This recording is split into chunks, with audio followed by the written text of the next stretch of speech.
नमस्कार, क्रिकेटची आदिशक्ती या शोमध्ये आपले स्वागत आहे। आज आपल्यासोबत आहे दीप्ती शेखर गवळी। दीप्ती मॅम या इंटरनॅशनली सर्टिफाईड योगा थेरपिस्ट आहे। नमस्कार मॅम, क्रिकेटची आदिशक्ती या शोमध्ये आपले स्वागत आहे। नमस्कार, थँक्यू तुम्ही संधी दिली तुमच्यासोबत बोलण्याची। मॅम, योगा शिक्षिका म्हणून आपली सुरुवात कशी झाली, या क्षेत्रामध्ये यायला आपल्याला प्रेरणा कशी मिळाली? माझा आणि तसा म्हणजे योगाचा काहीही संबंध नव्हता। माझं एज्युकेशन MA इंग्लिश झालेलं आणि BEd केलेलं इंग्लिशमध्ये, MBA HR मध्ये केलेलं, जॉब केलेला आणि फिटनेस याचा माझं काही नाही, फक्त एक क्रिकेटरशी माझं लग्न झालेलं आणि पण मी त्यांच्यासोबत सगळ्या ॲक्टिव्हिटी करायला लागली होती की ट्रेकिंगला जाणं, फिटनेस जाणं, त्यांच्यासोबत गोल्फ क्लबला जाणं, मुलं स्पोर्ट्समध्ये असल्यामुळे त्यांच्यासोबत जाणं। मी 2016 पासून या क्षेत्राला एक सर्टिफिकेशन की मला प्रॉपर सर्टिफिकेशन पाहिजे याच याच्यात आणि की मला सुद्धा माझा फिटनेस करायचा आहे आणि मी सुद्धा याच्यात असं काही खूप मोठं करायचं असं नव्हतं ठरवलं की छोटंसं काहीतरी करायचं आहे आपल्याला की सुरुवात करायची असं। आणि मग मी सुरुवात केली 2016 पासून आणि शेखर नेहमी माझ्या पाठीमागे की नाही तुला करायचं आहे, तू पण माझ्यासोबत येत जा, तू पण फिटनेस करत जा, तू पण घेऊ शकते अशी क्लासेस। पण मी त्या फील्डमध्ये नसल्यामुळे मी काही तिथे जाण्याची रिस्क नाही घेतली, कारण मला माहिती फिटनेस हे फील्ड खूप मोठं आणि मी 2 मुलांची आई, मी हे करू शकणार नाही आणि ह्या वयात तरी नाहीच करू शकणार की जिला फिटनेसचा काहीही गंध नाही। पण जशी जशी माझी शेखरसोबत अर्धी जर्नी सुरू झाली होती, पण प्रॉपर सर्टिफिकेशन, कारण योगा हा पार्ट खूप वेगळा आहे ॲज अ बाकीच्या फिटनेसमध्ये आणि योगामध्ये खूप फरक आहे, कारण अलाइनमेंटवर काम केलं जातं, पोश्चरवर काम केलं जातं, ब्रीदिंग प्रॅक्टिसेस आहेत। जेव्हा मी मग सर्टिफिकेशन स्टार्ट केलं तेव्हा पहिले छोटे छोटे एक्झाम द्यायला सुरुवात केली आणि मग माझा तसा तसा इंटरेस्ट अजून वाढत गेला। मग मी 2018 मध्ये इंटरनॅशनली सर्टिफाईड झाली आयुष मंत्रालय दिल्लीकडून आणि मग तो प्रवास एकदम खूप म्हणजे तो वाढतच गेला। मग मी थांबलीच नाही, माझी सर्टिफिकेशन हळूहळू वाढतच गेली। मॅम, आम्हाला शेखर सरांच्या क्रिकेटच्या प्रवासाबद्दल आम्हाला सांगा। शेखर लेग स्पिनर होते, ते रणजी खेळलेत आणि लंडनला काउंटी मॅचेससुद्धा खेळलेत, RCFला होते मुंबईला आणि आपल्या NDCAच्या पॅनलमध्ये ॲज अ सिलेक्टर म्हणून त्यांनी काम केलेलं आणि महाराष्ट्र क्रिकेट असोसिएशनशी साधारणतः ते 2008 पासून 2020 पर्यंत ते महाराष्ट्र फिटनेस ट्रेनर म्हणून काम बघत होते।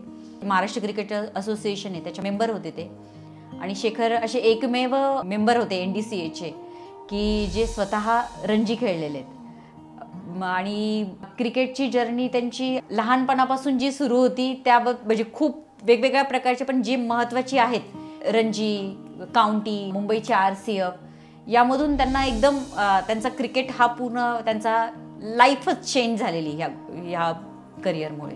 मग शेखरनी कोचेसच्या एक्झाम असतात फिटनेस ट्रेनरच्या, तर त्याच्या पण लेवल 1 जसं मी आता माझ्या सांगितलं योगाच्या, तशा क्रिकेटच्या फिटनेस ट्रेनरच्या असतात, तर त्यांनी पण त्यात एक्झाम दिलेल्या। मग ॲज अ ट्रेनर म्हणून मग त्यांची 2008 मध्ये अपॉइंटमेंट झाली आणि मग त्यांच्याकडे 19, 23, 25 आणि मग रणजी असा मग प्रवास त्यांचा सुरू होता क्रिकेटचा। मॅम, तुम्ही आत्ताच बोलले की सर क्रिकेट तर खेळायचेच, पण क्रिकेटच्या सोबत त्यांनी ॲज अ फिटनेस ट्रेनर म्हणून त्यांचं योगदान कसं होतं? ॲक्च्युली शेखर लहानपणापासूनच शेखरचं सगळं बालपण BYKच्या कॅम्पसमध्ये गेलेलं, कॉलेज कॅम्पसमध्ये, तर तिथे सगळेच गेम शेखरनी सगळी गेम खेळली, म्हणजे असा एकही गेम सोडला नाही की शेखरला तो येत नव्हता आणि सगळ्या गेममध्ये त्यांचं उत्कृष्ट परफॉर्मन्स, फिटनेस पण होता, त्या गेममुळे ते स्किल पण आलेलं होतं आणि मग फिटनेस असल्यामुळे खूप लहान वयातच त्यांनी फिटनेस त्यांचं म्हणजे क्लासेस पण घ्यायला सुरुवात केली की ॲज अ साईड इन्कम म्हणून, फिटनेस तर आहेच। मग त्यांनी तसं स्टार्ट केलं। मग जेव्हा त्यांनी त्यांच्या एक्झाम दिल्या आणि त्याच्यानंतर जेव्हा फिटनेस ट्रेनर म्हणून लागले तर सगळेजण त्यांच्या म्हणजे अगदी धोनी पण त्यांच्या फिटनेसचा फॅन होता की तुम्ही ज्या पद्धतीने एखाद्याचं ट्रेनिंग करून घेता तर ते पूर्ण परिपूर्ण आहे। म्हणजे शेखरच्या फिटनेसमध्ये एक विशेषता म्हणजे शेखरचा फिटनेस कधीच कोणाला बोर होणार नाही आणि म्हणजे 365 डेज 365 वर्कआउट वेगवेगळ्या पद्धतीने शेखर घ्यायचे, खूप वेगळ्या पद्धतीने घ्यायचे आणि शेखरचं असं नव्हतं की पूर्ण प्रत्येक मसलवर काम करून शेखरचा पण त्याच पद्धतीने फिटनेस असायचा. आणि कितीही कोणी थकलेला असेल तर तो असा नाही की एखादा फिवर होऊन दुसऱ्या दिवशी आडवाच झाला, असं नाही. समोरच्याला बॉडी पेन असायचं पण इतकं म्हणजे तो दुसऱ्या दिवशी तो हजर असायचा. इतकं म्हणजे शेखरचा फिटनेसबद्दल म्हणजे सगळेजण त्यांचे फॅन होते. कधीही कोणाला बोर झालं नाही की म्हणजे वेगवेगळ्या व्हरायटी वेगवेगळ्या पद्धतीने. शेखरकडे पण खूप मोठे मोठे पॉलिटिशियन, कॉर्पोरेटर सगळे अशी लोक होते. त्यांना तर ट्रेनिंग चालूच होतं. पण क्रिकेटमध्ये गेल्यावर कारण प्रत्येकाची वेगळी. आता जेव्हा कॉमन मॅनला जेव्हा फिटनेस घेतो त्यामध्ये फरक असतो आणि एखाद्या स्पोर्ट्समनचं फिटनेस घेणे यामध्ये खूप फरक असतो. तर ही मुलं पण म्हणजे शेखरची सगळी म्हणजे मुलं जी 20, 21, 22, 23 वर्षाची शेखरच्या फिटनेसची त्यांना सुद्धा असं वाटायचं की बापरे आपले कोच किती फिट आहेत की एकदम कुठेही पण आपण कमी पडतो पण हे कुठे फिटनेसमध्ये कमी करत. आणि असं नाही की शेखर फक्त हे सगळ्यांना पळून सगळ्यांना गाईड पण करायचे की अरे नाही तुला याच्यावर काम करायचं आहे, त्याच्यावर काम करायचं आहे, फिटनेस वाढव. आणि सगळ्यांना अगदी क्रिकेटरपासून सगळ्यांना त्याच्या की कमी न दाखवता की अजून हे काम केलं तर किती चांगल्या पद्धतीने क्रिकेट स्किल इम्प्रूव्ह होईल फिटनेसमुळे. प्रत्येकाला जेव्हा पर्सनल मुलं यायची की आता सर माझं क्रिकेट मी आता इथपर्यंत आलोय, अंडर-23 खेळतो, 25 की आता रणजीला सिलेक्ट झालोय, तर आता मी काय केलं पाहिजे. शेखर सगळ्या यांनी शेखर की स्किल पण तितकंच महत्त्वाचं आहे. क्रिकेट हा स्किलचा गेम आहे, मग स्किल पण महत्त्वाचं आहे, मग त्याला फिटनेस पण महत्त्वाचं आहे. आणि सगळी मुलं म्हणजे एकदम सगळे की हां शेखर सर ना फिटनेस म्हणजे आज सगळे आम्हाला फ्लॅट करणार आहेत मुलं. म्हणजे खूप शेखरचा फिटनेस म्हणजे अगदी त्याला काही तोडच नाही. म्हणजे नाशिकने खूप मोठा फिटनेस ट्रेनर गमावलेला आहे. खूप त्यांच्यासारखं म्हणजे क्रिकेटमधलं योगदान, फिटनेसमधलं योगदान म्हणजे कोणीच म्हणजे होऊ शकणार नाही असं नाही. पण त्यांनी जे दिलंय, जे आतून दिलेलं आहे, किंवा असं नाही की त्यांचा मुलगा क्रिकेट खेळतोय किंवा त्यांची बायको फिटनेस करते किंवा याला काहीतरी वेगळं त्याला वेगळं, सगळ्यांना जीव तोडून सांगणार. दुसऱ्याची मुलं ही स्वतःच्या मुलाप्रमाणेच त्यांनी क्रिकेटमध्ये घडवली. अशी कितीतरी मुले की ज्यांची फायनान्शियल कंडिशन नव्हती किंवा ज्यांची कंडिशन होती पण त्यांना क्रिकेट आईवडिलांना माहीत नव्हतं, अशांना सगळ्यांना घेऊन खूप मोठी मोठी प्लेयर घडवली आहेत त्यांनी. अगदी जसं काही घरचाच मुलगा घडवतोय अशा आत्मीयतेने म्हणजे मुलं घडवली आहेत त्यांनी. मॅम, सरांनी खूप साऱ्या इंटरनॅशनल प्लेयर्ससोबत काम केलं आहे, तर त्याबद्दल आम्हाला सांगा. केदार जाधव, ऋतुराज गायकवाड, अंकित बावणे, आपले धोनी आहे, युवराज सिंग आहे, शिखर धवन आहे, रैना आहे, यांच्या सगळ्यांसोबत काम करताना मला शेखर म्हणजे एक नेहमी सांगायची की फिटनेस हा एकमेव पर्याय आहे की जो त्यांना पुढच्या लेवलपर्यंत घेऊन जाईल. आणि प्रत्येकाची मला ते सांगायची की अरे तुला माहिती आहे जेव्हा धोनीचं सेशन घेतलं किंवा धोनीनी जेव्हा ट्रेनिंग करताना बघितलं झारखंडला असताना, तेव्हा ते त्याचे मेंटॉर होते धोनी. तर तेव्हा त्यांनी सांगितलं की धोनीनी जेव्हा बघितलं ट्रेनिंग करताना की अरे तुम्ही खूप वेगळ्या पद्धतीने म्हणजे फिटनेस घेतात, मला आवडेल तुमच्यासोबत सेशन घ्यायला फिटनेसचे. तर मग युवराज सिंगसोबत बँगलोरच्या स्टेडियमला काही प्लेयर्सला बॉलिंग टाकलेली, तर ते म्हणजे त्यांना अजून म्हणजे बरीच अशी मोठी मोठी कोचेस आणि म्हणायचे की शेखर तू अजूनसुद्धा तुझ्यासारखा महाराष्ट्रात बेस्ट बॉलरच कोणी नाही, तू अजूनही जरी तू म्हणजे एज नाही करू तर अजूनही तू क्रिकेटमध्ये तितक्याच पद्धतीने खूप छान म्हणजे अजूनही खेळू शकतो तू, आणि तुझं जे स्किल आहे आता हे असंच तू मुलांना देत जा. म्हणजे ते कोचेस पण त्यांना सांगायचे आणि शेखर देत पण होते आणि प्लेयर पण खूप खुश असायचे त्यांच्यासोबत फिटनेस केल्यावर. सगळे प्लेयर म्हणजे अगदी जे इंटरनॅशनल प्लेयर आहेत तर त्यांना सगळ्यांना छान वाटायचं की अरे आपल्याला आज खूप छान एका ट्रेनरकडून आज आपल्याला ट्रेनिंग मिळालं आहे. शेखर गवळी सर यांचे निधन हे महाराष्ट्र क्रिकेट असोसिएशन आणि नाशिक जिल्हा क्रिकेट असोसिएशन या दोन्हीसाठी खूप मोठा धक्का होता आणि तसंच तुमच्यासाठी सुद्धा ही दुःखद घटनाच होती. तर त्यातून मॅम तुम्ही कसे सावरले? नक्कीच म्हणजे शेखर हा माझा नवरा नव्हता, तो माझा गुरु होता. म्हणजे असं फार मी तर म्हणते की फार कमी जणांना एक नवरा एक गुरु म्हणून लाभतो की जो एका स्त्रीचं पूर्ण आयुष्य बदलून टाकतो आणि तिला त्या पद्धतीने घडवतो की मला ज्या व्यक्तीने घडवलं आणि आज ज्याच्यामुळे मी इथे उभी बसलेली, तुम्ही माझा इंटरव्ह्यू घेताय, हा फक्त शेखरमुळे. आणि हा नक्कीच महाराष्ट्राला, नाशिकच्या क्रिकेटला, कारण त्याने खूप चांगला कोच गमावला. जो इतका आत्मीयतेने इतक्या म्हणजे जो सगळ्यांसाठी उभा होता, की ज्याच्यासाठी कितीही पैसेवाला माणूस आला किंवा एखाद्या पॉलिटिशियनचा मुलगा आहे किंवा हा खूप मोठ्या माणसाचा मुलगा आहे किंवा असं कधीही त्यांनी त्यातून कधीच हे नाही. क्रिकेट म्हणजे ॲज अ सिलेक्टर म्हणून जे एखाद्या व्यक्तीला न्याय मिळाला पाहिजे क्रिकेटमध्ये, ते नेहमी तिथे स्किलवर त्यांनी हे केलेलं आहे. आणि मी स्वतःच्या बाबतीत असं सांगेल की शेखर गेले तेव्हा मला एक मुलगा एक मुलगी आहे. जेव्हा शेखर गेले तेव्हा माझं म्हणजे मुलगा 9 वर्षाचा, मुलगी 10 वर्षाची. तर मला त्यांच्यासाठी उभं राहणंच होतं, कारण मी जर सावरली नसते तर कदाचित ते कोलमडून गेलेले असते. आणि शेखरला मी कधीच रडलेली पडलेली अशी अबला नारी किंवा मला काही जमत आहे त्यांचा खूप संताप व्हायचा. एखादी गोष्ट मला नाही जमली किंवा एखाद्या ठिकाणी मी असं सांगितलं की नाही मला नाही करायचं, त्यांना प्रचंड संताप व्हायचा. आणि मी तेच आदर्श डोळ्यासमोरून की मला उभं राहायचं आहे. आणि ते म्हणजे माझं तर योगाचा प्रवास सुरू झाला होता, पण त्यावेळेस ते माझं ब्रेड अँड बटर नव्हतं. की मी एक गृहिणी होती. शेखर नेहमी 6-6 महिने मॅचेसमुळे बाहेर असायचा. त्यांचा सीझन एक ऑगस्ट सप्टेंबरपासून स्टार्ट व्हायचा, फेबपर्यंत ते मॅचेसमध्ये बिझी असायचे. तर त्याच्यामुळे मुलांची सगळ्यांची घरची रिस्पॉन्सिबिलिटीमध्ये सगळ्यांचं, त्यामुळे मी पण अशी खूप प्रोफेशनल म्हणून नव्हती गेली. एक सर्टिफिकेशन चालू होते, थोडंसं काम करत होती आणि मग शेखर नाही तुला करायचंय. आणि मी स्वतःला तेच मोटिवेट करत राहायची की नाही मला माझ्या मुलांना घडवायचंय. मला म्हणजे शेखरचं स्वप्न होतं की देवांशनी इंडिया खेळलं पाहिजे. तर नेहमी म्हणायचं की आणि ते सगळ्यांना सांगायचं माझा मुलगा इंडिया खेळणार आहे. सगळ्यांना सांगायचे. असं नाही की मी माझा मुलगा आहे म्हणून म्हणतो, त्याच्यामध्ये ते आहे. ॲज अ कोच म्हणूनही बघतो की माझा मुलगा त्याच्यात ते कॅलिबर आहे. तर त्यांना असं खूप प्राऊड यांनी सांगायचे. जर मी खचली असती तर त्याचं पण थांबलेलं असतं, कारण मुलं हे आईकडे बघून घडत असतात. नेहमी आईकडे घडत असतात. वडील कितीही मोठे असले तरी पण आईच्या सानिध्यात राहून ते आईचं घरातल्या फॅमिलीचं अनुकरण करणं हे होतं. मी जर खचलेली रडणारी किंवा लोकांसमोर हातपाय की मला मदत करा, मी शेखर गेल्यानंतर कोणाकडे काहीही मदत मागितली नाही. आजही शेखरला आता ह्या 2 सप्टेंबरला शेखरला 4 वर्ष पूर्ण झाली. मी आजपर्यंत कोणाला काहीही मदत मागितली नाही. मी स्वतःच्या जीवावर, माझ्या स्वतःच्या स्किलवर कोणालाही मदत न मागता, आणि मला माहिती की माझी मुलं पण हे शिकणार आहे. उद्या ते मला कधीच म्हणणार नाही की मी आता कसं करू, ते पण स्वतःच त्यांचा मार्ग काढतील. म्हणजे फिटनेस ट्रेनरची बायको की आपण म्हणतो ना फिटनेस माणसाच्या मानसिक याच्यामध्ये काय बदल घडतो, ते हाच बदल घडवतो. म्हणजे मी आज जेव्हा या 4 वर्षानंतर जेव्हा बघते तर मी स्वतःला खूप प्राऊड फील करते. मी माझ्या नवऱ्याचं नाव पण जपलेलं आहे. आज तुम्ही जे माझ्याकडे इंटरव्ह्यू घ्यायला आले आहेत हे मी देऊ शकते. मी माझ्या नवऱ्याचं नाव पण जपते.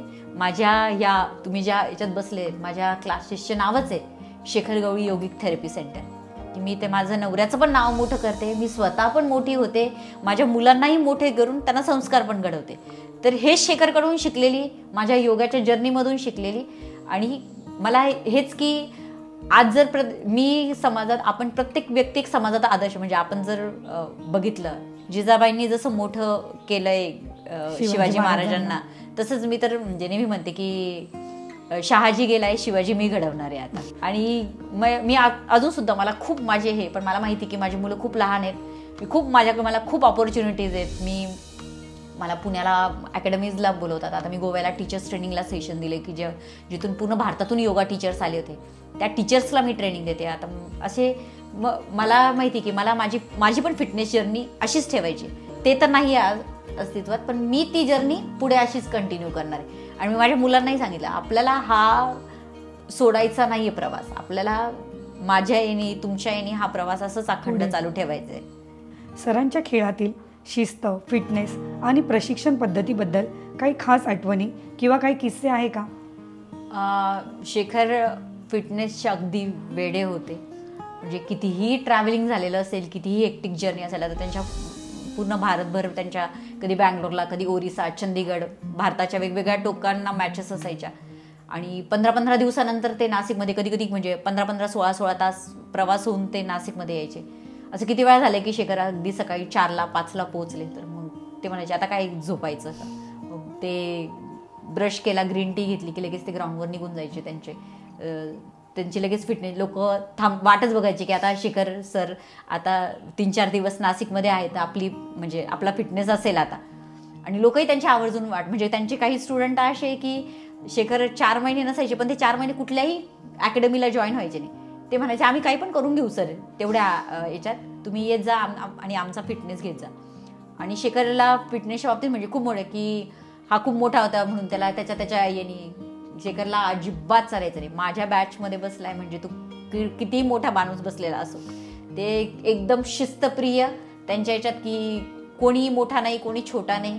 आणि फिटनेस पण म्हणजे स्वतः पण फिटनेस लहानांपासून म्हणजे मोठ्यांपर्यंत म्हणजे अगदी म्हणजे समाजातल्या सगळ्या लोकांपर्यंत शिकवलेला असल्यामुळे त्यांनी तो भेदभावच केलेला नाही कधी की हा कोण तो कोण, हा धोनी आहे तर याला काहीतरी वेगळं ट्रेनिंग, हा आमच्या बॅचमध्ये एक साधारण व्यक्ती म्हणून माझ्याकडे जॉईन तर हा एक वेगळा ट्रेनिंग, असं कधीही त्यांनी केलेलं नाही.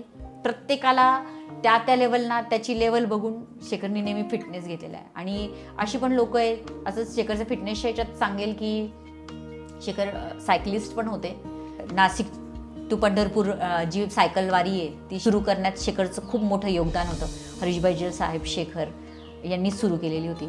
आणि की ज्या लोकांनी त्यांच्या आयुष्यात शाळेत सायकल चालवली होती आणि आज जी 45-50ची आरती ज्यांनी सायकल नाही चालवली ती सुद्धा पंढरपूरपर्यंत सायकलवर गेली की. आणि शेखरनी अशी लोकं घडवली की ज्यांचा फिटनेसचा काही संबंध नाही, काहीही संबंध नाही, ती इतकं चांगलं फिटनेस करेल की त्यांना फिटनेसची गोडी लागली की नाही मला उठून करायचे किंवा मला हे करायचे. ते शेखरला फोन की सर तुम्ही नाही, आता मी काय करू, आता मी काय करेल. आणि शेखरचं पोचले की लगेच म्हणजे रोज सकाळी म्हणजे अगदी आमचं तर किती वेळा वाद व्हायचं. मुलं छोटी छोटी झोपलेली असायची, सकाळी 4 पासूनच सगळ्यांना कॉल, अरे उठा रे, झोपू नको बरं, झोपू नको, उठ लवकर, आता 5 मिनिट म्हणशील झोपून जाशील एक तास. म्हणजे इतकं सकाळी सगळ्यांना कॉल करायचे. म्हणजे इतकं आमचं हे व्हायचं की अरे सकाळी आणि ते स्वतः उठायचे, सगळं फोन करून सगळ्यांना उठून द्यायचे ते की अरे उठा. म्हणजे एकदम खूप म्हणजे हे. आणि मला सुद्धा म्हणजे मी पण त्याच्यातूनच घडलेली आहे. मला सुद्धा फिटनेसचा अजिबात हे नव्हतं. तर माझ्या ह्याच घरातला एक गमतीदार किस्सा सांगते की मी फिटनेस करायला उठायचे, बाकी सगळं काम करायला पण फिटनेसला नाही. त्यांनी दिवस मी झोपलेली होती, सकाळी 5ला सगळे दरवाजे खिडक्या लाईट सगळे टाकून हा दरवाजा उघडा टाकून निघून गेले. मला माहितीच नाही. एक कुत्रा येऊन माझ्या घरात हॉलमध्ये बसलेला की म्हणजे. आणि माझा इतका संताप, आणि मी बघते आणि माझं ग्राउंड फ्लोअरला कुत्रा घरात, माझा इतका प्रचंड संताप. म्हणजे तुला त्यासाठीच की तू उठून दरवाजा बंद करशील, नाही तुझी झोप उडून जाईल आणि तू फिटनेस करशील.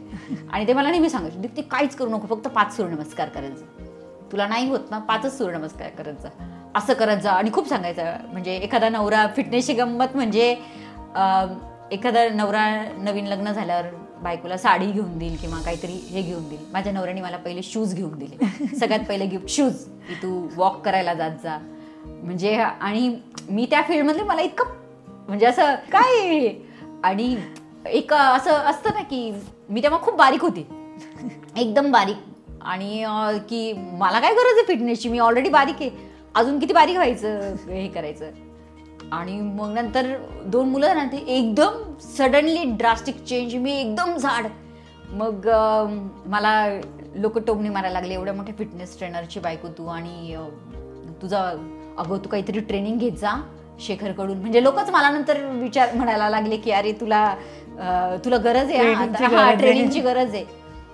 आणि मी पण खूप असं की नाही, मला 2 मुले, मला काही इतकं नाही, बघू नंतर पुढे काही, आणि करायचं पण की नाही असं हे पण काही डोक्यात नाही. पण शेखर जबरदस्तीने मला चल इकडे, मग मुलांसोबत जायचं. मग त्यांना खूप असं की तू स्विमिंग शिक. मला त्यांना कळलं की स्विमिंग येत नाही, तू स्विमिंग शिक. म्हटलं मी नाही करणार स्विमिंग.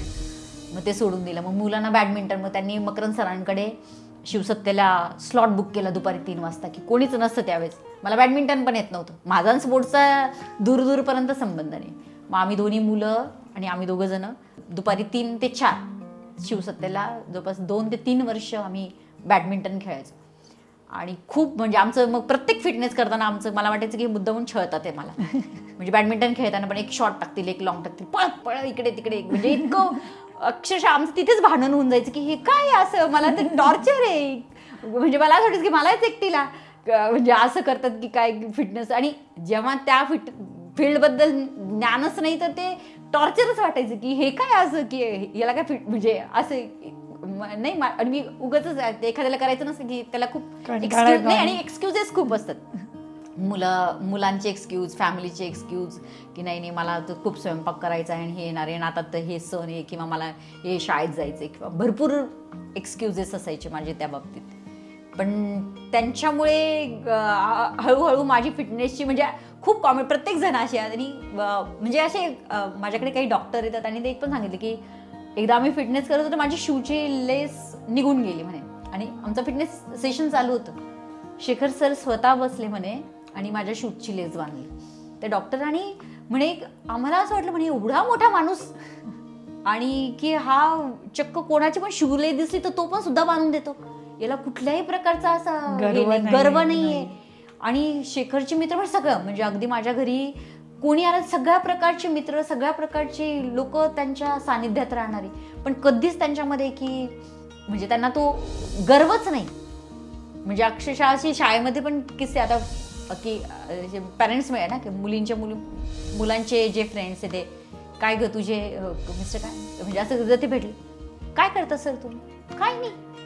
आणि मला असं अरे काही नाही म्हणे मी फुल टिक्या मारून आले की हा माझा नवरा महाराष्ट्र रणजी कोच, आणि तर ते म्हणायचे तूच सांगत जाते, तूच सांगत जा मला, कधीच नाही ते कोणालाच काही सांगायचे नाही. फार असं कोणी इंटरव्ह्यू त्यांनी जे डिटेल्स मागितलं पेपरमध्ये काहीतरी द्यायचे किंवा तेव्हा ते डिटेल्स सांगते, असं जर विचारलं तुम्ही काय करता, काहीच नाही. अरे तुम्ही इथे 6 महिने नसतात, मी हे तुम्ही इतक्या मोठ्या लेवलला सांगायला काय, समोरच्याला कसं कळेल की तुम्ही काय करता. म्हणजे मला काही दाखवायचं नाही ते मी काय करतो आणि काय नाही. लोकांना माहिती हे मी खूप मोठा माणूस आहे, तूच सांगत जा लोकांबद्दल, स्वतःबद्दल सांगत जा की मी किती मोठ्या माणसाची बायको आहे. शेखर सरांना नेहमी वाटायचं की आपल्या पत्नीने आपल्यासारखं बनवावे, त्यासाठी ते रोज रोज नवीन काही काही गोष्टी तुम्हाला शिकवायचे, त्याबद्दल आम्हाला सांगा. हो म्हणजे माझी पहिली लग्न झाल्यापासून आमचे याचे ट्रेकिंगचे कॅम्प चालायचे लहान मुलांसाठी, अगदी पिकअप अँड ड्रॉप फॅसिलिटी. मग आम्ही लहान मुलं होती तर पांडवलेनी चांबरलेनी असे छोटे छोटे ट्रेक्स अरेंज करायचो. मग त्यामध्ये मग ते मला ट्रेक्स घेऊन जायचे, तर मग मुलं हँडल करणं किंवा कसं ते मला सारखं सांगायचे. पण मी पण असं काही खूप यांनी विचार नाही केलेला, पण ते मला सांगायचे की दीप्ती असं. मग मी माझी जेव्हा योगाची जर्नी स्टार्ट झाली तर आमचं योगा स्कूल म्हणजे एक टिपिकल याच्यात चालणार आहे, तर ते मला नेहमी एक सांगायचे की दीप्ती ना लोकांना तू जेव्हा ह्या फील्डमध्ये तू ॲज अ टीचर म्हणून खूप चांगली असेल, पण लोकांना रोज वेगवेगळं लागतं हां. तर मी म्हणायचे नाही असं थोडी असतं, जर ते रोज ते नाही केलं, ती गोष्ट नाही केली तर ते कसं काय हे.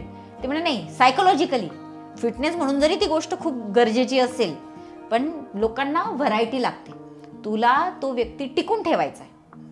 असं नको की तो 8 दिवस आला बोर झाला, कारण खूप डिस्ट्रॅक्शन्स आहे फिटनेस न करण्याची, खूप डिस्ट्रॅक्शन. त्याला आपली चटक लागली पाहिजे की आपण त्याला फोन करायचा आणि आपल्याला फोन केला पाहिजे की अरे सर आले नाही तुम्ही अजून, मॅम तुम्ही आला नाही असेल. तर मग ते मला छोटे मला व्हिडिओ दाखवायचे. आणि आमच्या लॉकडाऊनमध्ये तर इतकं हे की आम्ही खूप व्हिडिओज बनवलेले, म्हणजे त्यांच्यासोबत मोबाईलही बुडाला म्हणून माझ्याकडे आज ते व्हिडिओ नाही आहेत, तर इतके व्हिडिओ बनवले आमचं. मग रोज त्याच्यावर मान तू एक पाय असा टाकला, तू एक पाय बघ याला असा पाय टाकायचा, याला असा, तुझ्यामुळे कपल व्हिडिओ खराब झाला. आणि ते मला सांगाय नाही हे असं करायचं तसं करायचं, आणि सगळी ॲडव्हान्स असणं. लॉकडाऊनमध्ये मग आम्ही खूप फिटनेस, कारण माझं पण योगाचं होतं तर खूप फिटनेसमध्ये हे. तर मग आम्ही एकमेकांना बेट लावली होती की आम्ही म्हणजे साधारणतः 22 मार्चला लॉकडाऊन लागलं आणि मग 3 एप्रिल होतं. तर 3 एप्रिलला ते सगळ्यांनी तेच कामं केले, आपले सगळे लग्नाचे अल्बम वगैरे. तर मला म्हणे बघ किती बारीक होती तू, 40 किलोची होती, आणि आता बघ किती ढोली झाली आहे, फक्त योगाचे सर्टिफिकेशन आहे पण तू काही बारीक झाली नाही आहे. तर मग म्हणे माझ्याकडून तुला गिफ्ट तू जे मागशील ते तू पूर्ण लग्नात. म्हटलं मी आता 40 किलोची तर शक्यच नाही. मग त्यांनी मला टार्गेट दिलं होतं की तू 45 to 50च्या याच्यात ते मी माझं वेट पण मी माझं रिड्यूस करून मी लग्नाच्या वेळी जितका होतो ते 72 kgचं येईल. आणि काय हे असेल माहिती नाही, ज्या दिवशी ते गेले त्या दिवशी ते वेट चेक करून गेलेले आणि एकदम असा हात वर केला, दीप्ती मी 72 kgचा झालोय म्हणून. असं आणि त्यांनी 16 किलो वजन कमी केलं लॉकडाऊनमध्ये आणि मी माझं 12 किलो वजन कमी केलेलं होतं आणि आम्ही खूप फिटनेस केला. तर त्या याच्यात आम्ही म्हणजे मी माझी सगळी ॲडव्हान्स आसनं योगामधली, हेडस्टँड, हँडस्टँड ही सगळी त्यांच्याकडून शिकलेली. मग ते रोज मला दाखवायचे, हे करायचं आपल्याला. मी म्हणायचे नाही मला जमणार नाही. आणि कोविडमध्ये मेड नाही, घरातली कामं सगळं करायचं आणि खूप म्हणजे कामं होती लॉकडाऊनमध्ये. तर मग त्यांनी मला नाही आपल्याला हे व्हिडिओ काढायचे, आपल्याला हे कम्प्लीट करायचे, मग तुला पण कलेक्शनला राहतील की आपल्याला हे करायचं आहे. मग ते सांगायचे upper body, lower body, core. आज आपल्याला कोर करायचं आहे, आपल्याला अप्पर बॉडी करायची आहे, आपल्याला आज हे करायचं आहे, आज आपण दोघंही आपला हेडस्टँडचा. मग कोविड थोडासा जेव्हा हे झालं की लोक थोडी बाहेर निघायला लागली. आमची बरीच म्हणजे तुम्ही जर माझ्या फेसबुक आणि इन्स्टालाही बघितलं तर आमच्या दोघांची पण हेडस्टँडची, हँडस्टँड, वेगवेगळ्या आसनांची भरपूर व्हिडिओ आहेत. आणि शिकवता तर म्हणजे ते प्रत्येक वेळेस मला टिप्स सांगायची की नाही हे. मग तेव्हा मग जस्ट क्रिकेट अकॅडमी जी पुण्याची पराग मोरे सरांची आहे, तर मग तेव्हा ज्यांना त्यांच्या अकॅडमीला जेव्हा सेशन सुरू करायला गेले तर त्यांचे भरपूर स्टुडंट्स आणि त्या सेशनला पेरेंट्स म्हणजे आई वडील मुलं सगळेच, तेव्हा तर सगळ्या फॅमिलीज घरी होत्या. म्हणजे एवढ्या म्हणजे जॉईन होणार. तर मग मला शेखर पहिले सगळ्या टिप्स द्यायचे की आज तुला हे घ्यायचं आहे, आज हे शिकवायचं आहे, आज अशा पद्धतीने शिकवायचं आहे, तुला इतकंच शिकवायचं आहे. मग मला जेव्हा क्रिकेटच्या कोविडमध्ये जेव्हा क्रिकेटचे जे मुलं जॉईन झाली तेव्हा त्याच्यात पॅरेंट्स पण होते जेव्हा पुण्याच्या याला, पण क्रिकेटचेच असताना मग ते मला सगळं सांगायचे की अरे दीप्ती तुला हे असं शिकवायचं आहे. आणि प्रत्येक वेळेस ते मला नवीन शिकवायचे. आणि म्हणजे तेव्हा एक मला तर म्हणजे असं वाटतं की आज ते नाही आहे, मी आज इतक्या गोष्टी माझ्या त्यांच्याकडून शिकायच्या राहून गेल्या की माझ्याकडे खूप म्हणजे असे वेगवेगळे इक्विपमेंट किंवा आहे, पण ते खूप वेगवेगळ्या पद्धतीने वापर करायचे. त्यांच्या ट्रेनिंग सेशनमध्ये पण करायचे. आज मी म्हणजे सारखं ते त्या गोष्टी की आज मला म्हणजे खूप असे कष्ट नसते घ्यायला लागले की अरे ही गोष्ट शिकायची आहे तर मला इकडे काही क्लास लावायला जाईल का, मला इकडे म्हणजे कुठे जायला लागेल का हे कोर्स करायला. म्हणजे खूप गोष्टी शिकायच्या राहून गेल्या त्यांच्या याच्यामध्ये माझ्या. मॅम, कोविड काळामध्ये तुमच्या योगाच्या प्रवासाची सुरुवात झाली, त्या प्रवासाबद्दल आम्हाला सांगा. माझे इंटरनॅशनल सर्टिफिकेशन तर झालेलंच होतं तोपर्यंत, योगाचं म्हणजे सर्टिफिकेशन काही झालेलेच होते. मग कोविडमध्ये तर सगळं थांबलेलंच होतं. तर मला सगळ्यात पहिले पराग मोरे सर अप्रोच झाले की आता सगळं बंद आहे, की त्यांची जी पुण्याची जस्ट क्रिकेट अकॅडमी आहे तर आपण त्यांच्यासाठी रोज सेशन काहीतरी रोज संध्याकाळी 6 वाजता आपण सेशन सुरू करू.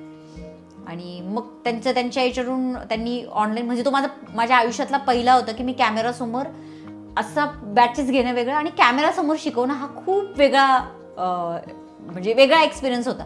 कॅमेरासमोर शिकवायचं आणि तिथून खरी माझ्या आयुष्यातली ऑनलाईन योगाची जर्नी सुरू झालेली. मग मी पहिले त्यांच्यासाठी सेशन घेतली आणि जसं यूट्यूब चॅनल असतं तसं मला त्यांची अशी होती की त्यांचे सगळे जॉईन होत नव्हते. मी कंटिन्यू बोलणार आणि मला तिथं पण अरे समोर तर कोणी दिसत नाही, आपण एकटंच बोलायचं आणि एकटंच शिकवायचं. पण मग नंतर त्याची प्रॅक्टिस झाली. पण मग दुसरी अपॉर्च्युनिटी अजून वेगळी अशी मिळाली, याच्यात मी अजून स्किलफुल झाली की मला एकटंच बोलायचं, एकटंच शिकवायचं. मग NDCAचा कॅम्प होता 21 डेजचा, जो फक्त क्रिकेटर्ससाठी होता. त्याच्यामध्ये ईश्वरी सावकार वगैरे सगळे, सत्यजित बच्चाव, ही सगळी रणजी प्लेयर, जी आपली नाशिक डिस्ट्रिक्टची, काही पुण्याला होती, जी अंडर-19 अंडर-16 क्रिकेटमध्ये खेळणारे अशी सगळी मुलं, म्हणजे जवळपास 80-90 पेक्षा जास्त मुलं असेल त्या याच्यात सेशनमध्ये. हां, तर मग मी जेव्हा शिकवायला सुरुवात केली तर मला मला असं वाटायचं की म्हणजे फिटनेस करतात म्हणजे सगळं येतं. मी जेव्हा बघितलं की मग तेव्हा मला खरं एक कळायला लागलं. तोपर्यंत माझ्याकडे फक्त सर्टिफिकेट, एक्सपिरियन्स कसा बिल्ड होतो की मी बघितले ही स्पोर्ट्समधली मुलं काडीसारखीच सरळ, यांना बसता येत नाही, यांना वागता येत नाही, यांचे जे जेव्हा वागतात त्या हात गुडघ्याच्या खाली सुद्धा, म्हणजे यांना स्वतःचे अंगठी पण पकडता येत नाही. आणि मग मी जेव्हा सेशन घ्यायला तर मला 8-10 दिवसानंतर अरे की नाही, स्पोर्ट्सवाल्या मुलांना सेशन घेणं हे खूप वेगळं असतं. फिटनेस खूप असेल, तुम्ही त्यांना पळायला लावा 10 राऊंड पटकन पळून येतील. किंवा त्यांच्यासाठी 5 सूर्यनमस्कार 10 सूर्यनमस्कार म्हणजे खूप मोठी गोष्ट, की म्हणजे माझ्यासाठी खूप शॉकिंग होतं की अरे असं कसं, स्ट्रेंथ आहे, कार्डिओ करायची जास्त सवय. मग मी शेखरशी या गोष्टीबद्दल डिस्कस करायची की शेखर तेच म्हणे की आता मुलं का इंजुर्ड होतात. मग मला तेव्हा ते टिप्स द्यायचे की मुलं काय इंजुर्ड, काय इतक्या स्पोर्ट्स इंजुरी घडतात, काय हे होतं. कारण मुलं एकाच अंगाने, की लोकांना वाटतं धावणं खूप फिटनेस करून आला, घाम आला, की जेव्हा तो नखशिखांत प्रत्येक मसल यूज होत नाही तो फिटनेस नाही. म्हणजे त्यातून मला खूप शिकायला मिळालं. ह्या 21 डेजमध्ये खूप शिकायला मिळालं की प्रत्येकाचा बॉडी वेगळा. ही स्पोर्ट्समधली मुलं आहेत पण तरी प्रत्येक जण वेगळी. काही जण खूप फ्लोमध्ये करून घेणार, काही जणांना बसता येणार नाही. स्पोर्ट्समधली असून सुद्धा तर पेशंट किती वेगळा. हा पेशंट म्हणून किती. ॲज अ योगा थेरपिस्ट फक्त पेशंट केलेलं, पण स्पोर्ट्समधले जेव्हा फिटनेस फील्डमध्ये ॲक्च्युअल जातो, आपल्याला शिकणं वेगळं सर्टिफिकेटमध्ये आणि जेव्हा प्रॅक्टिकली इम्प्लिमेंट करतो तेव्हा ते वेगळं. मग स्पोर्ट्समधल्या मुलांशी जास्त माझा संबंध आहे. मग मी ऑनलाईन की जेव्हा मला खूप कॉन्फिडन्स आला की अरे मी झूमवर घेतलं, मग माझ्या झूमवर बॅचेस सुरू झाल्या. मग त्याच्यामध्ये मिक्स क्राऊड आली की अगदी आता तेव्हा पूर्ण फॅमिली घरात, म्हणजे अगदी 10 वर्षाची पण मुलं, 50 वर्षाची पण, त्या घरातला एखादा म्हातारा पण, तो पण 65-70 तो पण बसलेला असायचा कॅमेरासमोर. पूर्ण फॅमिली जॉईन माझ्यासोबत होत होती. मग माझा तो पण टीचिंग एक्सपिरियन्स खूप वेगळा आणि खूप मला शिकवलं. मग मी तेव्हा ऑनलाईन सेशन, मग मलाकडे बाहेरच्या देशातले वगैरे ती लोक आली माझ्याकडे आणि तिथून मग खरंच म्हणजे माझा ते म्हणतात ना माणूस जसं जसं एक्सपिरियन्स वाढतो तो तसा घडत जातो, मग मी अजून घडत गेली की मला शिकवण्यातून अरे समोरच्याला काय द्यायचं किंवा कॅमेरा कुठे ठेवायचा, काय करायचं, कशी कोणाची पोझिशन करेक्ट करायची.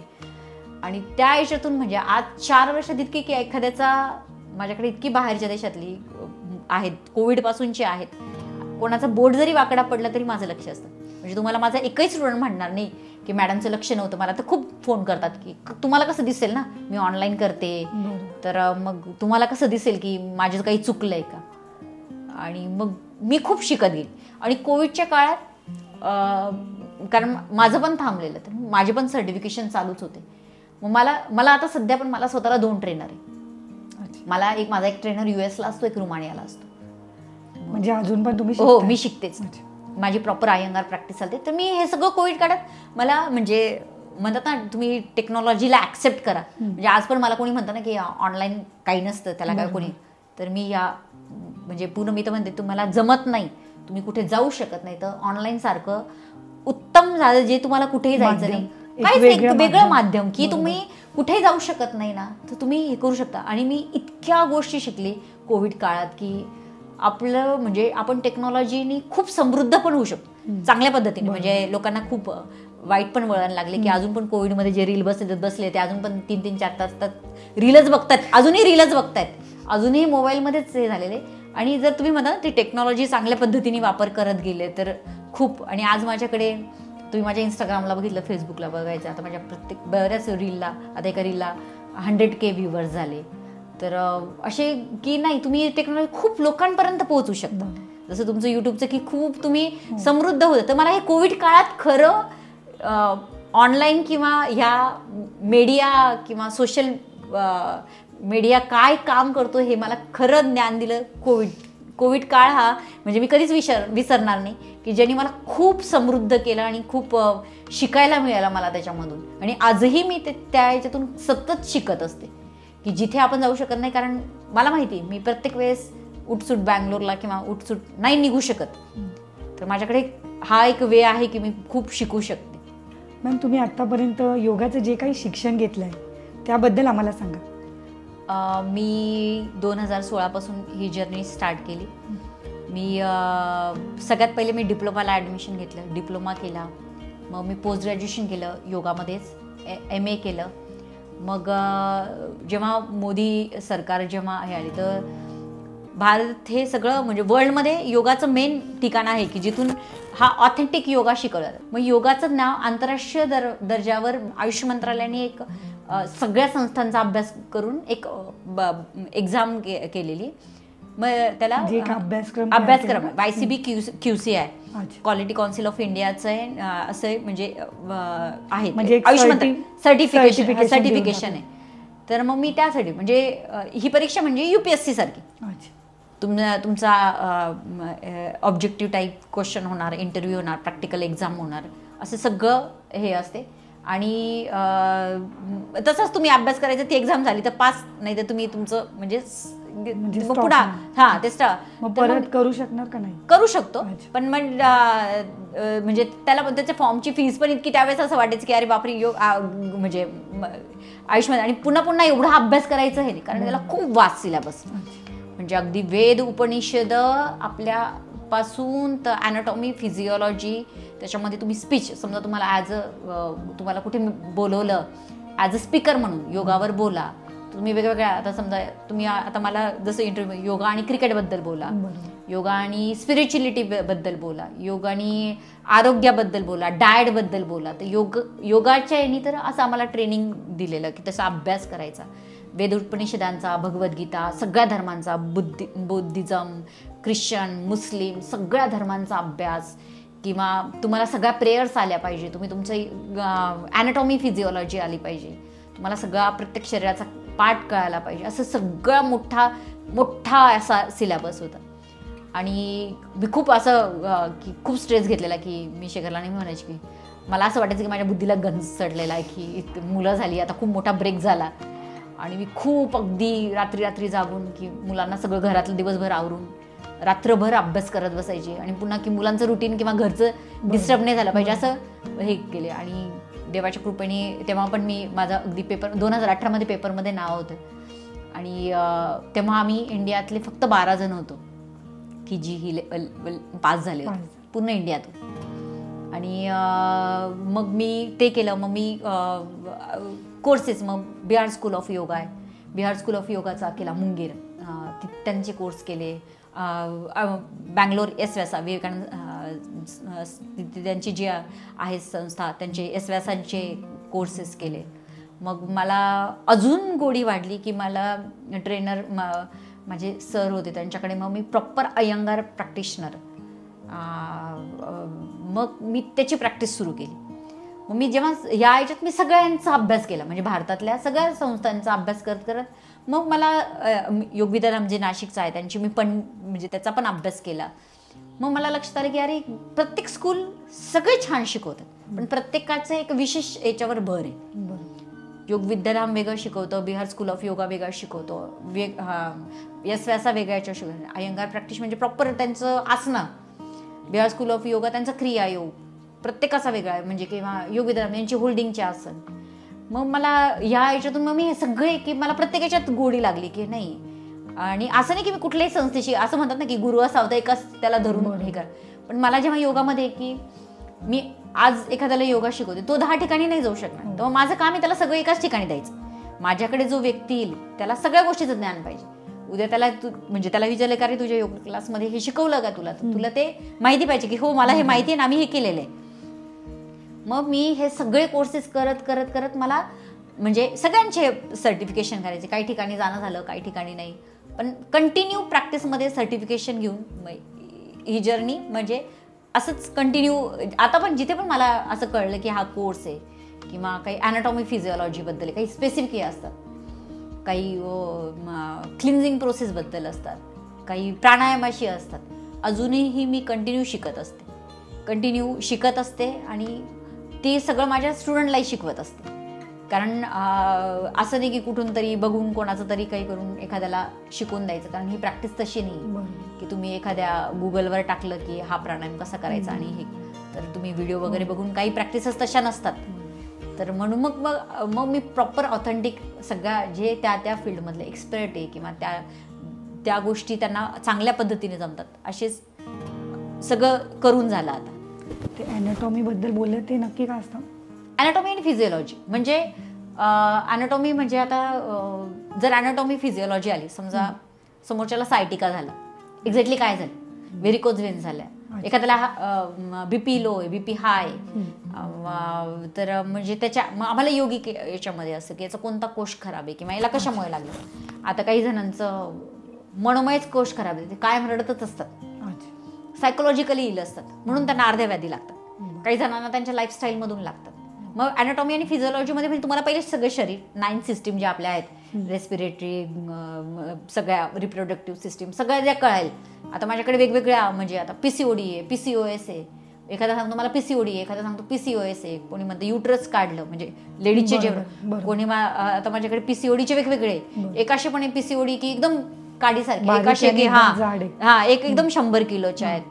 असे वेगवेगळ्या टाईपचे लोक येतात माझ्याकडे, कारण माझ्याकडे स्वतः जास्त गायनोकॉलॉजिस्ट आहे. अच्छा. जर मी चुकीचं सांगितलं तर तो तिथेच मला पकडेल, हो. तिथेच पकडेल मला की हे चुकीचं आहे.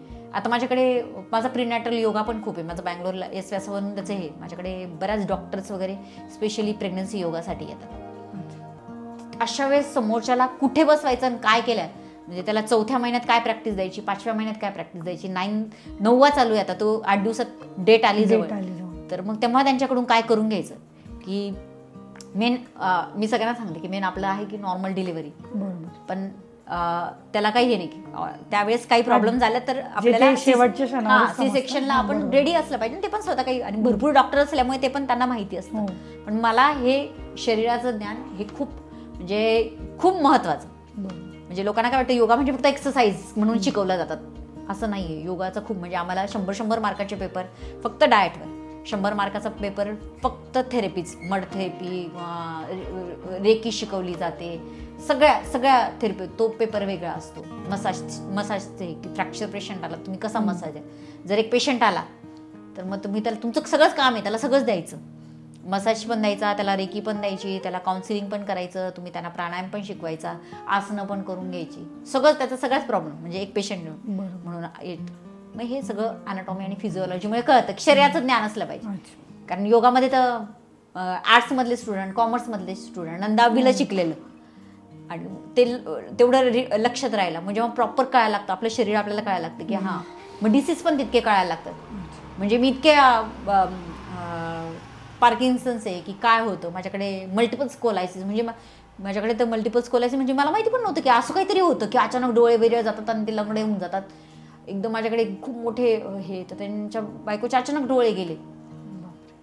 आणि मग अशा पण गोष्टी का घडतात, एखाद्याला का आजार जातो, मोस्टली सायकोसोमॅटिक डिसऑर्डर असतात.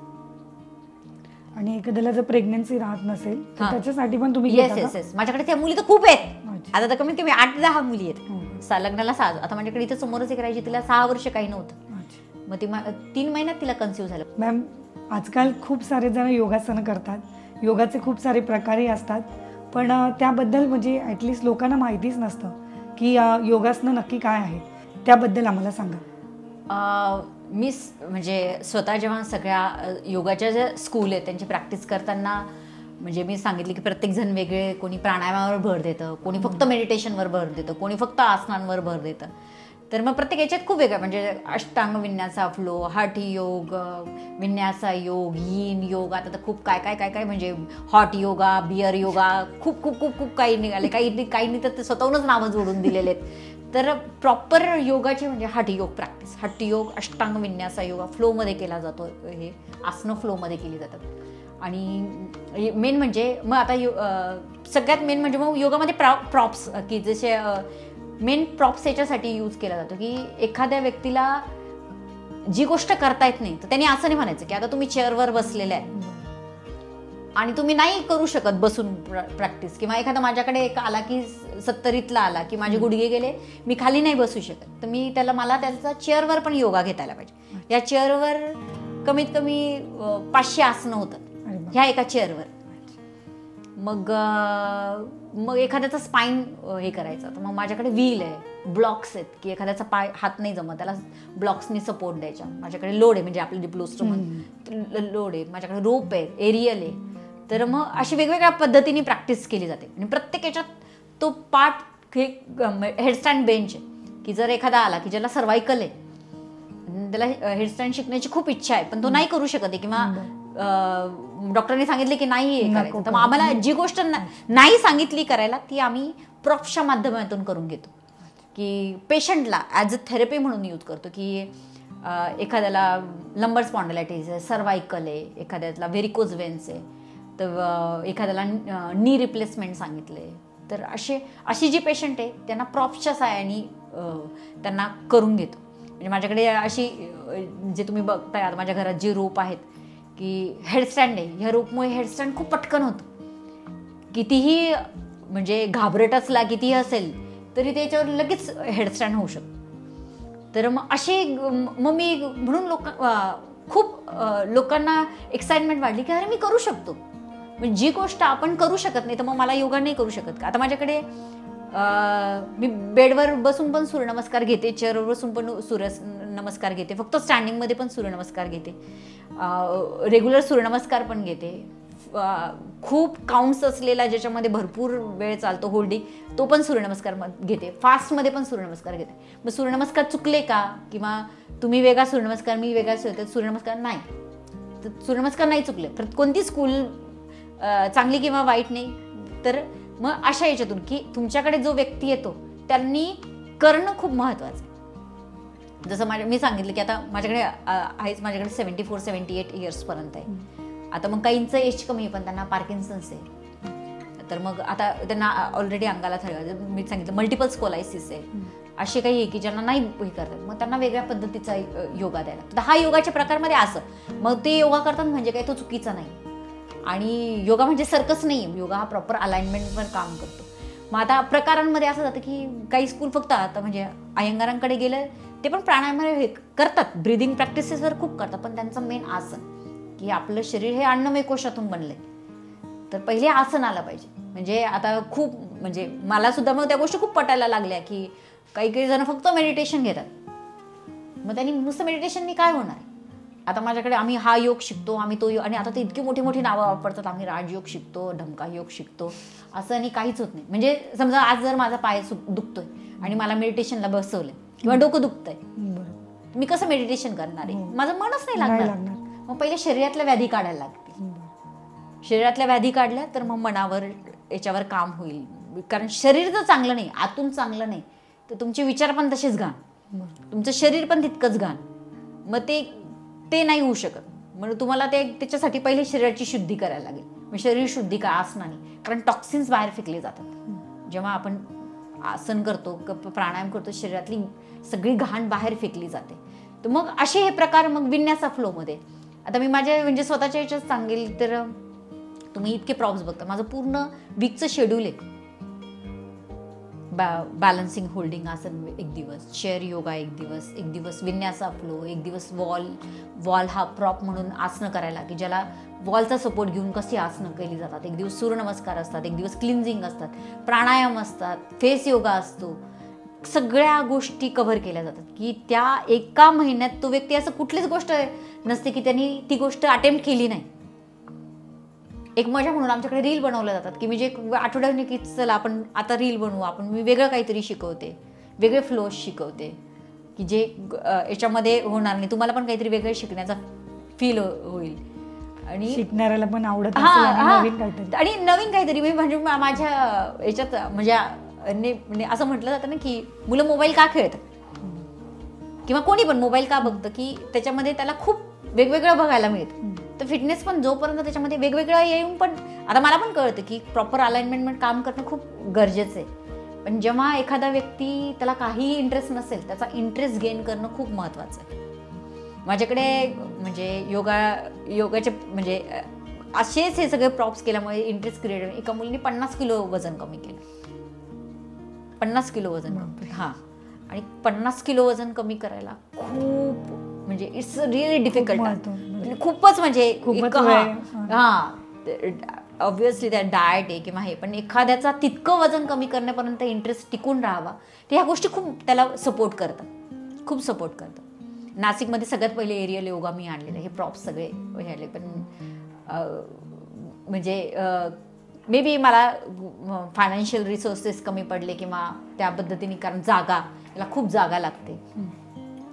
तर सगळ्यात पहिले मी सगळ्यात पहिले हे लोकांना शिकवायला सुरुवात केली आणि त्याच्यामुळे खूप लोक माझ्यामुळे ह्या गोष्टींमुळे जोडल्या गेली की काहीतरी वेगळं शिकायला आम्हाला मिळतं. किंवा लोकांना कसं माहिती होतं की योगा म्हणजे फसफस एका नावातून हवा घ्यायची दुसऱ्या नावाने, लोकांना बोर व्हायचं. लोक थोडे दिवस, एक महिना आम्ही केला योगा, आणि मला म्हणजे काही लोक म्हणजे नवीन येतात ना, 8 दिवस तेच स्वतः सांग, दीप्ति हमें ना योगा बिल्कुल भी पसंद नहीं है, हमने सिर्फ सुना है कि तू अलग तरीके से लेती इसलिए तेरे पास आ रही. म्हणजे असं तोंडावर सांगतात मला की आम्हाला योगा अजिबात आवडत नाही, अजिबात आवडत नाही. आणि आज ती माझ्याकडे वर्षानुवर्षापासून आज कन्सिस्टंटली टिकून आहेत.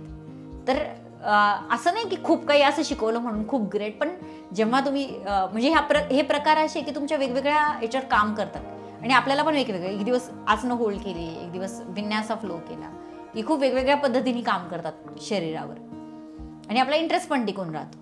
म्हणजे जो सगळ्यात महत्वाचा आहे की आपल्याला रेग्युलर प्रॅक्टिस करायची, कारण जेवणाला मोटिवेशन नाही लागत किंवा वाईट गोष्टींना मोटिवेशन नाही लागत, चांगल्या गोष्टींना मोटिवेशन लागतं. आपण देशाविदेशातील विद्यार्थ्यांना ऑनलाईन योगा शिकवतात, याबद्दल आपला अनुभव कसा आहे? वेगवेगळ्या देशातील विद्यार्थ्यांचे योगाबद्दलचे दृष्टिकोन कसे असतात? मला तेच की लॉकडाऊनमुळे बाहेरच्या सगळ्या देशातले वेगवेगळ्या याच्यातून मला संधी मिळाली सर्व लोकांशी कनेक्टेड राहण्यासाठी. आता माझ्याकडे US, UK, दुबई, हाँगकाँग, शिकागो, साऊथ आफ्रिका, अर्जेंटिना, तर असे सगळे वेगवेगळ्या ठिकाणचे आहेत. तर खूप रिस्पेक्ट देतात ते, खूप प्रचंड आत्मीयता आहे, खूप मन लावून करतात. म्हणजे त्यांना इतकं आहे की त्यांच्याकडे प्रॉपर म्हणजे ते ऑनलाईन जॉईन होण्याचं पण आहे की त्यांना प्रॉपर इंडियनकडूनच शिकायचं असतं.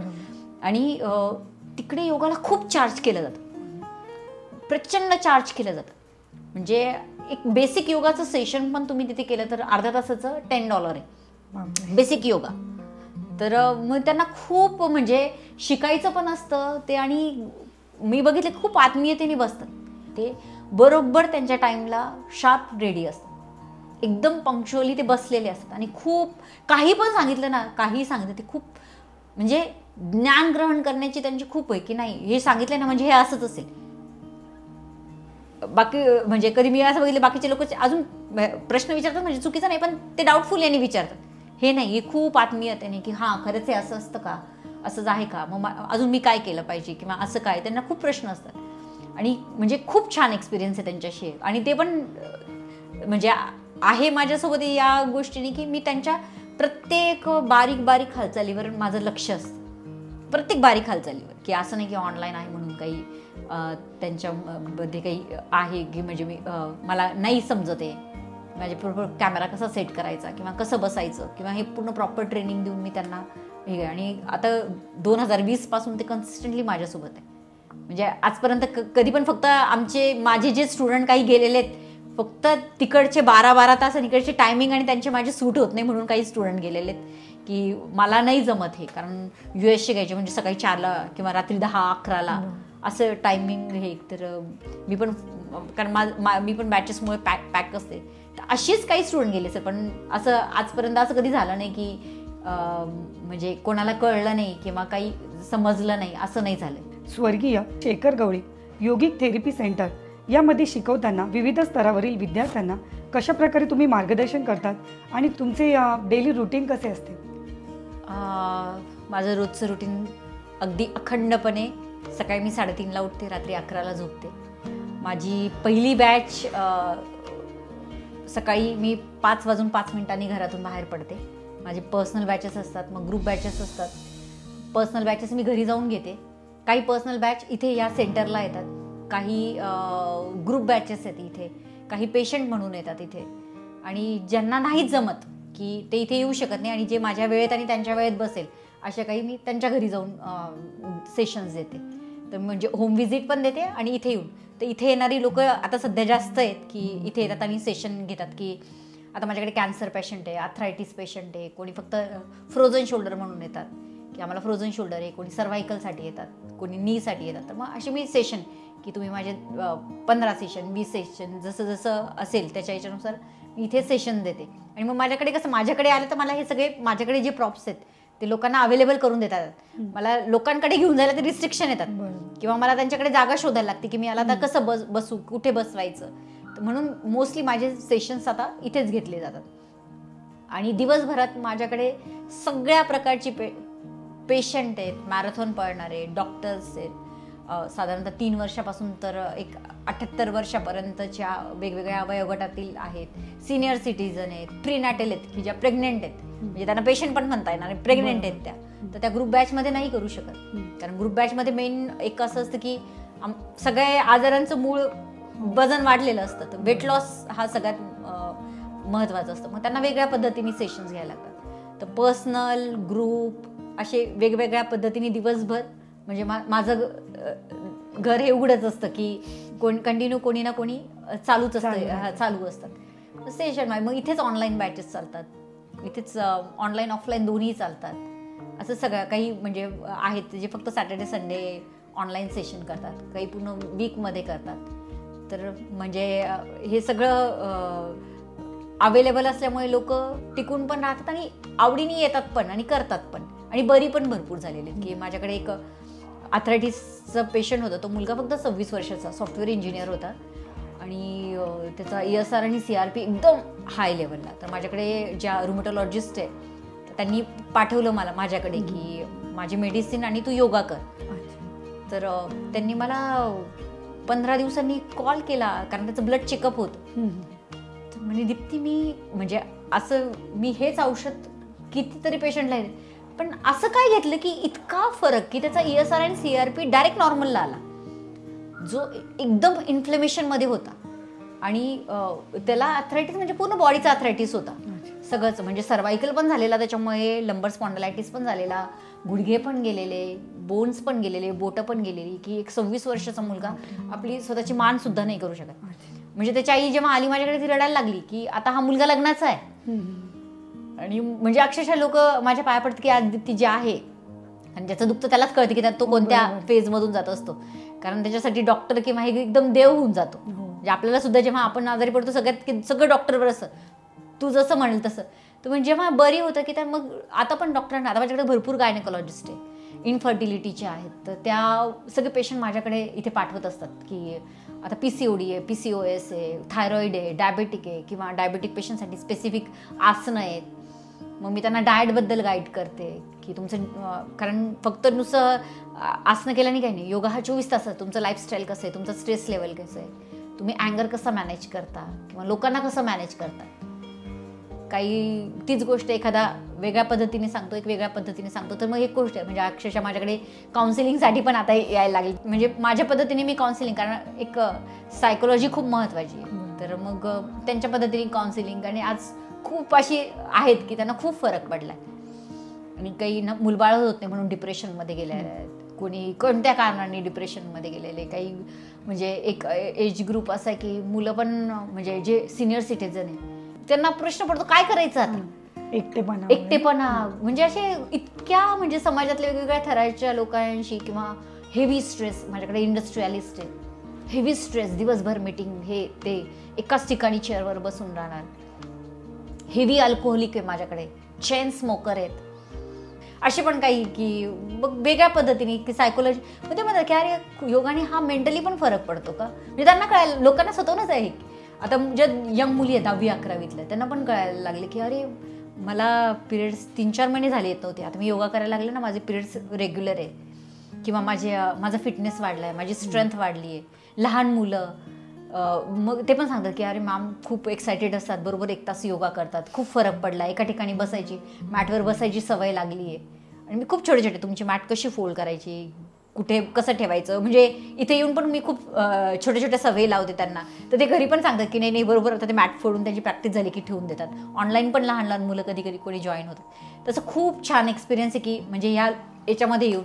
आणि खूप मोठ्या लोकांचे माझ्याकडे, आता शेफाली भुजबळ माझ्याकडे येऊन गेल्या सेशनसाठी, की त्यांनी पण भुजबळ फार्मवर मला बोलवलं की आमच्याकडे सेशन्स घ्यायला या, मोठे पॉलिटिशियन.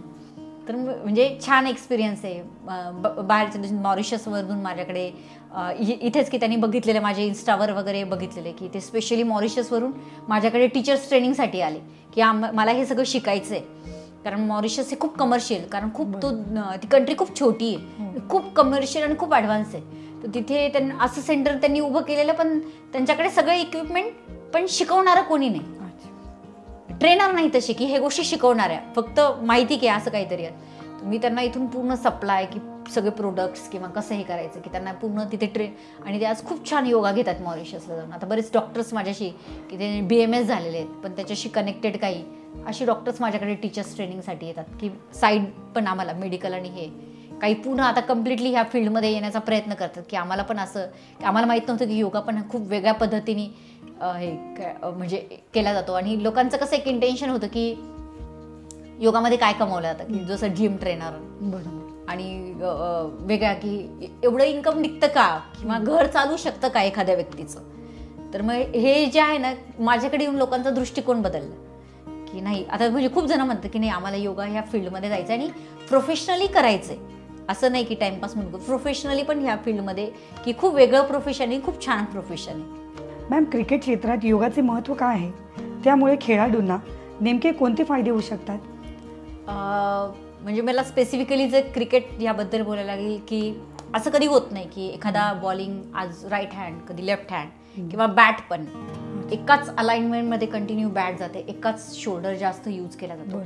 जरी बॉडीला या हँडची मुवमेंट पण तो प्रॉपरली यूज केला जात नाही किंवा त्या याच्यावर जर प्रॉपर अलाइनमेंटवर काम नाही केलं तर आज आपण जे बघतोय की बरेच स्पोर्ट्समन इंजर्ड होऊन त्यांच्यावर सर्जरी केल्या जातात आणि साहजिक एखादी सर्जरी झाल्यावर की पुन्हा त्याला फिटनेसमध्ये कमबॅक करायचं खूप मोठं आहे. तर पहिल्यापासूनच जर म्हणजे आजचे जे यंग जनरेशन आहे जर आपल्याला ते कळत आहे त्यांनी त्याच्या नुसतं कार्डिओ वर्कआउटवर किंवा नुसतं स्ट्रेंथ ट्रेनिंगवर किंवा फक्त स्टॅमिनावर काम न त्याची फ्लेक्झिबिलिटी, स्ट्रेंथ, स्टॅमिना ह्या सर्वांगाने जेव्हा तो काम करायला लागतो, प्रॉपर अलाइनमेंटवर काम करायला लागतो, तर त्याचा फक्त राईट शोल्डर यूज होतोय किंवा राईटच एक पार्ट यूज होतो आणि त्याच्या लेफ्टवर पण तितकं काम करायला लागेल. तेव्हा पुढे जाऊन त्याची, कारण काय होतं स्पाईनची अलाइनमेंट बिघडते आणि मग यांना जास्तीत जास्त तुम्ही बघितलं असं की यांना शोल्डरचे किंवा स्पाईनचे इंजुरी जास्त होतात. आता ऋतुराज गायकवाडनी जेव्हा माझ्याकडे ते इन्क्वायरी केली त्याला लोअर बॅक पेन होत होतो. बॅट्समन तो लोअर बॅक पेन आणि हे खूप कॉमन आहे. किंवा यांचे ग्राउंड वर्कआउट करून करून हॅमस्ट्रिंग आणि काफ खूप स्टिफ झालेले असतात आणि मुलांना आता बॉडी बनवण्यात की मसल बिल्ड करण्यात, आता समजा जर मी हा मसल बिल्ड करून त्याला जिममध्ये लॉक करून टाकला तर तो कसं काय बॉलिंग टाकेल, हे चुकीचं झालं ना. हा जर त्याला बॉल टाकायचा त्याचा मसल फ्लेक्झिबल लागेल, त्याला मसल फ्लेक्झिबल करायला, स्ट्रेंथ वाढवायला लागेल, स्ट्रेंथ ट्रेनिंग करायला लागेल, पण त्याला स्टिफ न झाला पाहिजे याची पण काळजी घ्यायला लागेल. जिम वाईट नाही, जिम तर केलीच पाहिजे कारण तेव्हा जेव्हा स्ट्रेंथ ट्रेनिंग, वेट ट्रेनिंग करेल तेव्हा ते मसल स्ट्रॉंग होतील, स्ट्रेंथनिंग वाढेल, मसल बिल्ड होईल. जर ह्या गोष्टी पहिल्यापासून काम करत राहिलं, प्रत्येक अवयवावर जर प्रॉपर रोज काम केलं म्हणजे त्याचं जर आता जर एखादा क्रिकेट म्हणजे जर प्रोफेशनलीच करणार असेल तर त्याचं 1 तास त्याचं कार्डिओ, 1 तास स्ट्रेंथ ट्रेनिंग, 1 तास योगामध्ये स्पेसिफिकली ब्रीदिंग प्रॅक्टिस. लोकांना वाटतं की काय होतं इथून नाकाने श्वास सोडला निकडून काय फरक पडतो, काय की नाडी स्थिर करणं किंवा आपल्या ह्याच्यात आपल्याला स्वतःला काम करणं किंवा एखादा स्ट्रेस त्यावेळेला की आज एकदम अटीतटीचा सामना आहे त्यावेळेस एखाद्या बॉलरला की त्याच्यावर त्यांनी नाही गेलं तर आपण म्हणतो की अरे आपण बघितलं किती शेवटच्या बॉलवर किती गेम चेंज किंवा बॅट्समन जेव्हा उभं राहतो की त्याला 1 बॉल 4 रन काढायचे असतात त्यावेळेस किती वेगळा असतो. तर अशा वेळेस जो स्ट्रेस आहे त्याच्यामध्ये स्किल असतं, स्किल असतं नाही असं नाही, तो तितका स्किलफुली असतो पण मेंटल त्यावेळेस क्राऊडचं प्रेशर किंवा ह्या गोष्टी त्याला त्यावेळेस प्राणायाम आणि मन स्थिर करणारी किंवा एखाद्या वेळेस मॅच हरल्यामुळे क्रिटिसिझम होऊ शकतं किंवा ह्या गोष्टी पण मॅनेज करता आल्या पाहिजे खूप. तर या जेव्हा प्राणायाम आणि मेडिटेशननी जेव्हा तुम्ही त्या एखाद्या स्पोर्ट्समध्ये जातात तेव्हा सर्वांगाने विचार करायला लागतो. इव्हन कॉमन मॅनला जितकं आहे पण कॉमन मॅननी एखादी गोष्ट सोडून दिली तर त्याच्या आयुष्यावर काहीच बदल होणार नाही पण याचं करिअर संपून जाईल. बरोबर, एखाद्या स्पोर्ट्समॅनचं करिअर संपून जाईल. तर मी प्रत्येकाला सांगते कारण योगाचा अवेअरनेस तोपर्यंत वाढणारच नाही. आता योगाचा अवेअरनेस शिल्पा शेट्टी, मलायका अरोरा जोपर्यंत मोठे मोठे स्पोर्ट्समन याच्यामध्ये उतरणार नाही जे तेव्हा त्याच्यामुळे तोपर्यंत हा अवेअरनेस अजून वाढणार नाही. म्हणजे मला तर असं वाटतं की सगळ्या स्पोर्ट्समननी या गोष्टीला पण तितकंच त्यांना लक्ष दिलं पाहिजे. आता जेव्हा या मुलं जेव्हा बघतात ना या क्रिकेटरला की नाही डाएट, आता विराट कोहलीने सांगितलं की मी विराट कोहलीचा एक त्यांनी टाकलेला आहे व्हिडिओ की मी खूप वेट गेन केलेलं होतं मग मी लीन डाएटवर आलो की मला कळायला लागलं की माझा परफॉर्मन्स हे झाला आणि मग तरी मी जिम केली, मी डाएट माझं लीन डाएटवर गेलो, मग माझं वर्कआउट वाढवला आणि त्याचा परफॉर्मन्स पण तसा आला की मग कोण चिडचिड, ॲरोगन्स ह्या गोष्टी खूप मॅनेज करतात. म्हणजे मी आता हे तर खूप मोठ्या लेवलला सांगते किंवा काय होतं की त्या लहान वयाच्या जरा जे क्रिकेटमध्ये त्यांनी आतापासून जर तुम्ही तुमच्या म्हणजे पॅरेंट्सला जर असे की त्यांनी त्याला ठेवायचं तर ग्राउंड टू अर्थ की ॲटिट्यूडनेस, कारण सिलेक्टर खूप गोष्टी बघतो. ॲज अ सिलेक्टर म्हणून मी जेव्हा शेखरला बघितले ना तो किती म्हणजे एखाद्या ट्रेनरने सांगितलं की चल आज तू 10 राऊंड मारू नये, जेव्हा तो ॲरोगंटली बोलतो याच्यासोबत किंवा त्याचं ग्राउंडवर बिहेवियर कसं हे पण बघितलं जातं. मी जर कोणत्याही सिलेक्टरशी बोलला नुसतं क्रिकेट की नाही त्याचं ग्राउंडवर पण कसं बिहेवियर आहे हे पण खूप बारीकीने ते पण बघतात. ते तर म्हणजे ह्या पण गोष्टी जेव्हा पहिल्यापासून मुलांच्या याच्यात हे केलं ना, आणि मी माझ्या मुलाला पण तेच सांगत असते. आणि देवाच्या कृपेने तो तसाच आहे. म्हणजे तुम्हाला नाशिकमध्ये एकही कोच म्हणणार नाही आजपर्यंत की देवांशने कधी उलटून उत्तर दिलं किंवा त्याचं ग्राउंडवर बॅड बिहेवियर झालं किंवा हे. कारण या गोष्टी सतत ठासून सांगितल्या आहेत मी की आपल्याला हे करायचंच आहे. तर क्रिकेटच्या याच्यात ह्याच गोष्टी सायकोलॉजिकली आणि फिजिओलॉजिकली दोन्ही गोष्टीवर काम करायचं आहे. दोन्ही गोष्टी म्हणून योगा हा दोन्ही गोष्टीवर अननोईंगली मनावर पण काम होतं, न सांगताच मनावर काम होतं की नाही, पेशन्स राहतात. आणि काय होतं योगाचा आणि बाकीच्या याच्यावर खूप फास्ट वर्कआउट केला जातो. मन हे वाऱ्यासारखं आहे. बरोबर. ते पळायला काहीच नाही. म्हणजे एकाचे 100 विचार होतं पण त्याला थांबवणं खूप अवघड आहे. आणि योगा तो थांबवतो. आणि जेव्हा तुम्ही एका ठिकाणी फोकस होता, सेल्फ सेंटर्ड होता ना, तेव्हा तुमचा परफॉर्मन्स खूप पीकला जातो. खूप पीकला तुम्ही एखादी गोष्ट, तुमची ग्रास्पिंग पॉवर वाढते, डायव्हर्जन वाढतात. कारण आता मन वाऱ्यासारखं आहे. जेव्हा टीनेजमधली मुले 10वी 11वी 12वी खूप त्यांना डिस्ट्रॅक्शन आहे, सोशल मीडिया आहे, मोबाईल आहे हातात किंवा ग्राउंडवर आहे, खूप गोष्टी. तर त्याच्यात पण त्यांना आपोआप त्यांना कळायला लागते की अरे नाही, माझा गेमच हा आहे, मला याच्याशी काय लागणार आहे. तर त्याच गोष्टी, ह्या गोष्टी त्याला शिकवायला नाही लागत, तो आपोआपच करायला लागतो. पण त्या ठिकाणी त्या मुलाला बसवणं खूप मोठा डिफिकल्ट टास्क आहे. मुलांनी बसणं एखाद्या म्हणजे योगा प्रॅक्टिसला खूप मोठं तर ते रुटीनमध्ये आणायला लागेल. लहानपणापासूनच किंवा घडायला लागेल किंवा, आणि आता तसेच घडवतात. आता मी शेखरला बघितलं, म्हणजे शेखरचं जर समजा क्रिकेटचं आहे की शेखर लहानपणापासून खूप वेगवेगळ्या गोष्टी खेळले आणि 10th मध्ये शेखरना अंडर 14 खेळले, 16 खेळले, 19 खेळले. शेखर याच्यातलं एकही नाही खेळले, डिरेक्टली रणजी खेळले. पण तो फिटनेस होता, ते गेमचं हे होतं, पण तो हँडल करायला पण एक हे लागतो. काही मुलं जसं पुढे गेल्यावर ते त्यांचा गेम विसरून जातात आणि म्हणजे वेगळ्या वळणाला लागतात. कारण खूप मोठं ग्लॅमर आलेले असतं, ते काही दिवसापुरतच टिकतात. जेव्हा लॉंग टाइम सस्टेन व्हायचं असेल ना, तुम्हाला सगळ्या अंगांनी विचार करायला लागेल. आणि योगासारखं बेस्ट वे काहीच नाही. म्हणजे ज्याला पूर्ण जगाने ॲक्सेप्ट केलेलं आहे तेच म्हणजे खूप मोठं आहे. तर मला याच्यावरच जे आता हर्षद तांबे जे SMBT मेडिकल कॉलेजचे जे ओनर आहेत, त्यांचं कॅन्सर हॉस्पिटल इगतपुरीला त्याचं हे झालेलं, तो पूर्ण वर्ल्ड लेवलचे कॉन्फरन्स होती. तो पूर्ण वर्ल्डमधून तिथे हे आलेले आणि ते स्वतः जिम करतात आणि माझ्याकडे योगा सेशन वाईज करतात. तिथे प्रत्येक जण म्हणजे वर्ल्डमधून आलेले प्रत्येक जण योगाबद्दल बोलत. ते इतके सरप्राईज की ते स्वतः एक डॉक्टर किंवा फिटनेसबद्दल कळतं, स्वतः फिटनेस चांगला करतात आणि का सगळेजण फक्त योगाबद्दल बोलतात. कारण आपले सगळे आजार हे सायकोसोमॅटिक असतात. 90% म्हणजे सायकोलॉजिकली इल झाल्यामुळे तुम्ही आजार लावून घेता. काही पण मनातच मनातच काही पण गोष्ट. म्हणजे तुम्हाला सांगितलं प्रत्येक गोष्ट कोणी कोणत्या पद्धतीने घेतो त्याच्यावर आहे. म्हणजे मी कोणती गोष्ट, आता समजा माझा नवरा गेला, मी स्टँडिंग गेली, मला माझ्या नवऱ्याचं दुःख नाही असं नाही, किंवा मी खूप हॅपी आहे असं पण नाही, किंवा असं नाही. पण मला ती गोष्ट ॲक्सेप्टन्स जी शिकवते ना, आणि स्पोर्ट्स ते तर खूपच छान शिकवता. रोज एक मॅच हारणार, एक मॅच जिंकणार, ते तर म्हणजे स्पोर्ट्समध्ये. पण सायकोलॉजिकली मोठ्या लेवलला खेळला जाणार ना, योगा हा त्यातला सगळ्यात मोठा मार्ग. खूप म्हणजे जो आपल्याला अजून आपला परफॉर्मन्स एकदम चांगल्या लेवलला नेऊन ठेवेल असं. म्हणजे मी आतापर्यंत जे पेशंट बघितले किंवा त्यांच्यामधला जो बदल बघते, तर तो स्पोर्ट्समॅन तो ऑलरेडी फिटनेसमध्ये, तर त्याला कोणत्या लेवलला नेऊन ठेवू शकतो. जर एक आजारी बेडवरचा पेशंट स्वतः चालून आपली दिनचर्या करू शकतो, जर एक स्पोर्ट्स म्हणजे एक जो प्लेअर असतो, म्हणजे क्रिकेटची वेडी तर एकदम, म्हणजे माझ्या घरचीच वेडी तर एकदम त्यांच्यासारखी वेडी लोकच नसतात. म्हणजे एकदम वेडी असतात ती, एकदम वेडी. म्हणजे त्यांना शिकवायची गरजच नाही की तुम्ही कधी कुठं ती वेड्यासारखी कुठेही कधी कोणत्या टाईमला उठून मॅच खेळू शकतात. मग इतकं जर असेल तर पण एक सस्टेन करायला काहीतरी आपण अजून जर योगाची जोड दिली तर मला वाटतं तो स्टुडंट अजून खूप मोठ्या लेवलला जाऊ शकेल. मॅम, कोणते योगा अभ्यास क्रिकेट खेळाडूंच्या स्ट्रेचिंग आणि लवचिकतेसाठी उत्तम मानले जातात?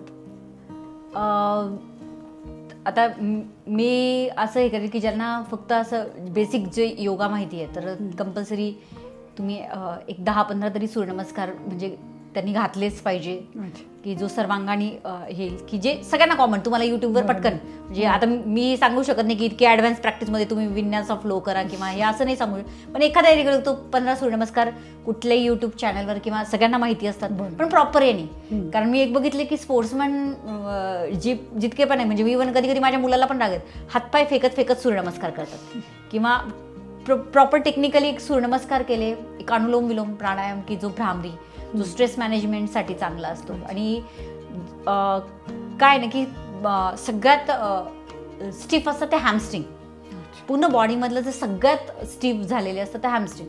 तर मग हॅमस्ट्रिंग जितके ओपन करता येईल तितकं हॅमस्ट्रिंग ओपन करण्याचा प्रयत्न करायचा. आणि आपल्या जसं सगळ्यात मोठा बोन आपला फिमर बोन आहे, तर त्याला फिमर बोन चेस्टचा आणि छातीचे हे सगळ्यात मोठे मसल्स आहेत आपले, की त्याच्या फ्लेक्झिबिलिटीसाठी जितकी आसन करता येईल. मग आपल्या तुम्ही मलासनाची प्रॅक्टिस करा रेग्युलर, किंवा ज्याच्यामध्ये हिप्स ओपन होतील. कारण एक मी बघितले की स्पोर्ट्समॅनची हिप्स खूप लॉक असतात, की तर उग्रासनाची प्रॅक्टिस आहे की नाही तुम्हाला आयडियल तुम्हाला तुमच्या स्वतःच्या अंगठी नाही पकडता येते, तर तुम्ही ऑलरेडी म्हणजे ते स्पोर्ट्समॅन तर ऑलरेडी खूप हेवी वर्कआउट करता काढ, तर थांबत थांबत करा एक एक पोझिशन. म्हणजे सूर्यनमस्कार पटापट घातले असे नाही, कारण ऑलरेडी ती पटापट करणारे खूप गोष्टी आहे. तर जितका स्लो यांनी करता येईल सूर्यनमस्कार. समजा भुजंगासन आहे तर पाठ छाती ओपन होण्यासाठी भुजंगासन प्रत्येक याच्यात 30 सेकंद 1 मिनिट थांबायचा प्रयत्न करा. पर्वतासन आहे, पर्वतासनमध्ये जा, हॅमस्ट्रिंग आणि काफ सगळे याच्यात अश्वसंचालनमध्ये ओपन होतील.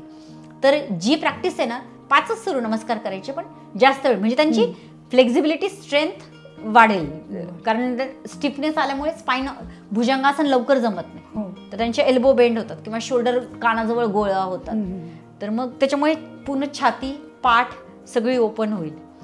म्हणजे हे झालं अश्वसंचालनमध्ये हॅमस्ट्रिंग आणि हिप्स ओपन होतील. त्याच्यामध्ये पर्वतासन शोल्डर स्ट्रेंथ हळूहळू फक्त होल्डिंगमध्ये करायची, प्राणायामाची प्रॅक्टिस करायची. आणि मेन म्हणजे जे पण आले इथं आता बाकी जिम किंवा ग्राउंड वर्कआउटमध्ये वॉर्मअप म्हटलं जातं, पण योगामध्ये वॉर्मअप हा प्रकार नसतो. योगामध्ये जॉईंट ॲक्टिव्हेशन असतात.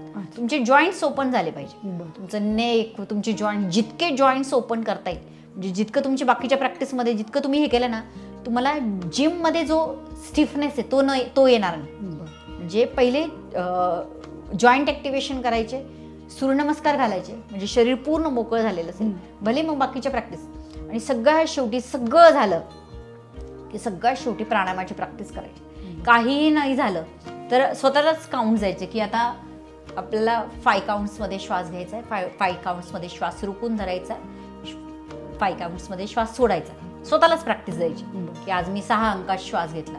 कपालभातीचे आवर्तन आहेत की आता टाइम लावून करा, कारण स्वतःला दमलं की टाइम लावून केलं की कळतं की अरे मी कुठपर्यंत आलं. तर स्वतःला पण काउंट देताना की कारण योगामध्ये श्वास रोखण्याला आणि याला जास्त महत्व आहे. तुम्ही श्वास रोखता तेव्हा मनाला पण थांबवतं. श्वास रोखून धरतात तेव्हा दुसरे विचार येत नाही, कारण श्वास सुटून जातो. म्हणजे जेव्हा श्वास रोखायचा म्हणजे जितक्या अंकात श्वास घेतला तितक्याच, खूप ॲडव्हान्स प्रॅक्टिस करायची गरज नाही.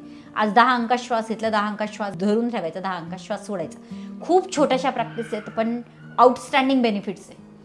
काहीच नाही, फक्त एवढं जरी श्वास घेतोय, थांबवलाय, सोडला, बस. या छोट्या छोट्या बेसिक गोष्टी आहे. खूप ॲडव्हान्स प्राणायाम करायची गरज पण नाही. स्वतःच्या ब्रिदिंगवर एवढं जरी केलं आणि जितकं स्ट्रेच करून जितकी आसन होल्ड करता येईल, जिथे थांबता येईल, म्हणजे तुम्ही आता फुल स्क्वॉट मलासनात बसले तर 1 मिनिट थांबा, तिथे 2 मिनिट थांबा, म्हणजे हॅमस्ट्रिंग काफ सगळं एकदम टोन होतील. काफ पण जे त्यांना पण अँकलची पण स्ट्रेंथ पण वाढेल आणि फ्लेक्झिबिलिटी पण वाढेल.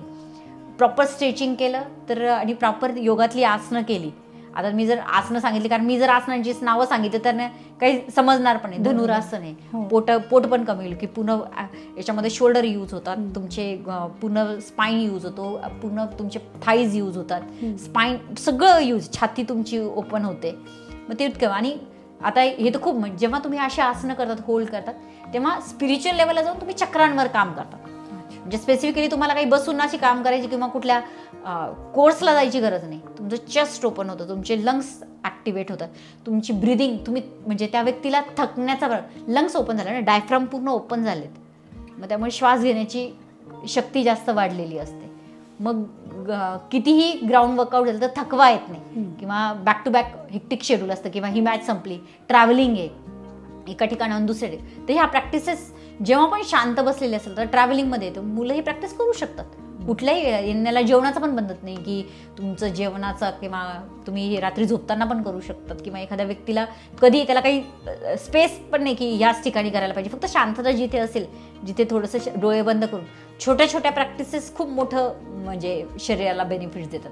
खूप मोठ्या गोष्टी करायच्या गरज पण नाही. कारण फक्त असं आहेत, माझ्याकडे असे पण पेशंट आहेत की आता पॅरालाइज पेशंट आहेत, मी त्यांचं फक्त माझ्या हाताने त्यांचे मूठ वळवते की त्यांचे बोटं हे करते, ते तर काहीच करू शकत.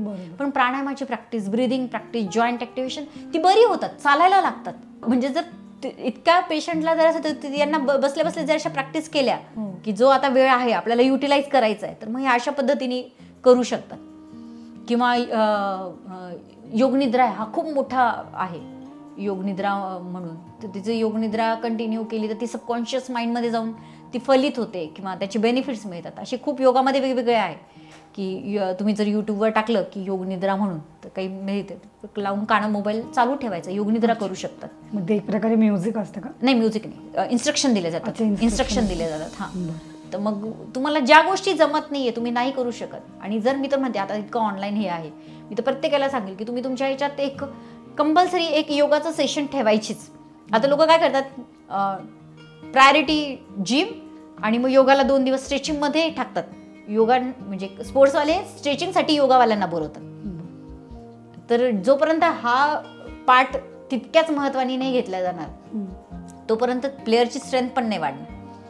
म्हणजे त्यांना स्वतःचे अंगठे पण पकडता येत नाही, तर मग पाठ गेली. आज ती टिकून राहील, पण एक तो 28-30चा झाला की त्या हळूहळू अजून पण मसल स्टिफ होत जातात ना, बोन स्टिफ होतात, हाडांची लवचिकता कमी होते जसं जसं वय वाढतं तसं. मग ती अजून स्टिफ होत जातात, मग अजून इंजुरी वाढतात आणि मग त्याचा गेम संपतो. आणि मग काय होतं की असं होतं की समोरच्याला कळत नाही की अरे माझं काय चुकलं, नक्की एक चांगला कोच होता किंवा मी तर फिटनेस करत होतो. मग ते एका ठिकाणी जाऊन ती एनर्जी म्हणजे कमी पडायला लागते. जर लॉंग टाईम सस्टेनला तर मग ह्या गोष्टीवर की चांगलं proper stretching, proper breathing technique, मग सगळ्या गोष्टी मॅनेज करायला किंवा स्ट्रेस मॅनेज करायला. एखाद्याला नाही ग्राउंडच्या बाहेर बसवलं, मुलांना ते पण खूप होतं, ग्राउंडच्या बाहेर बसवले, नाही मॅच खेळायला मिळाली किंवा नाही सिलेक्शन झालं, एखादा वर्ष ब्रेक मिळतो.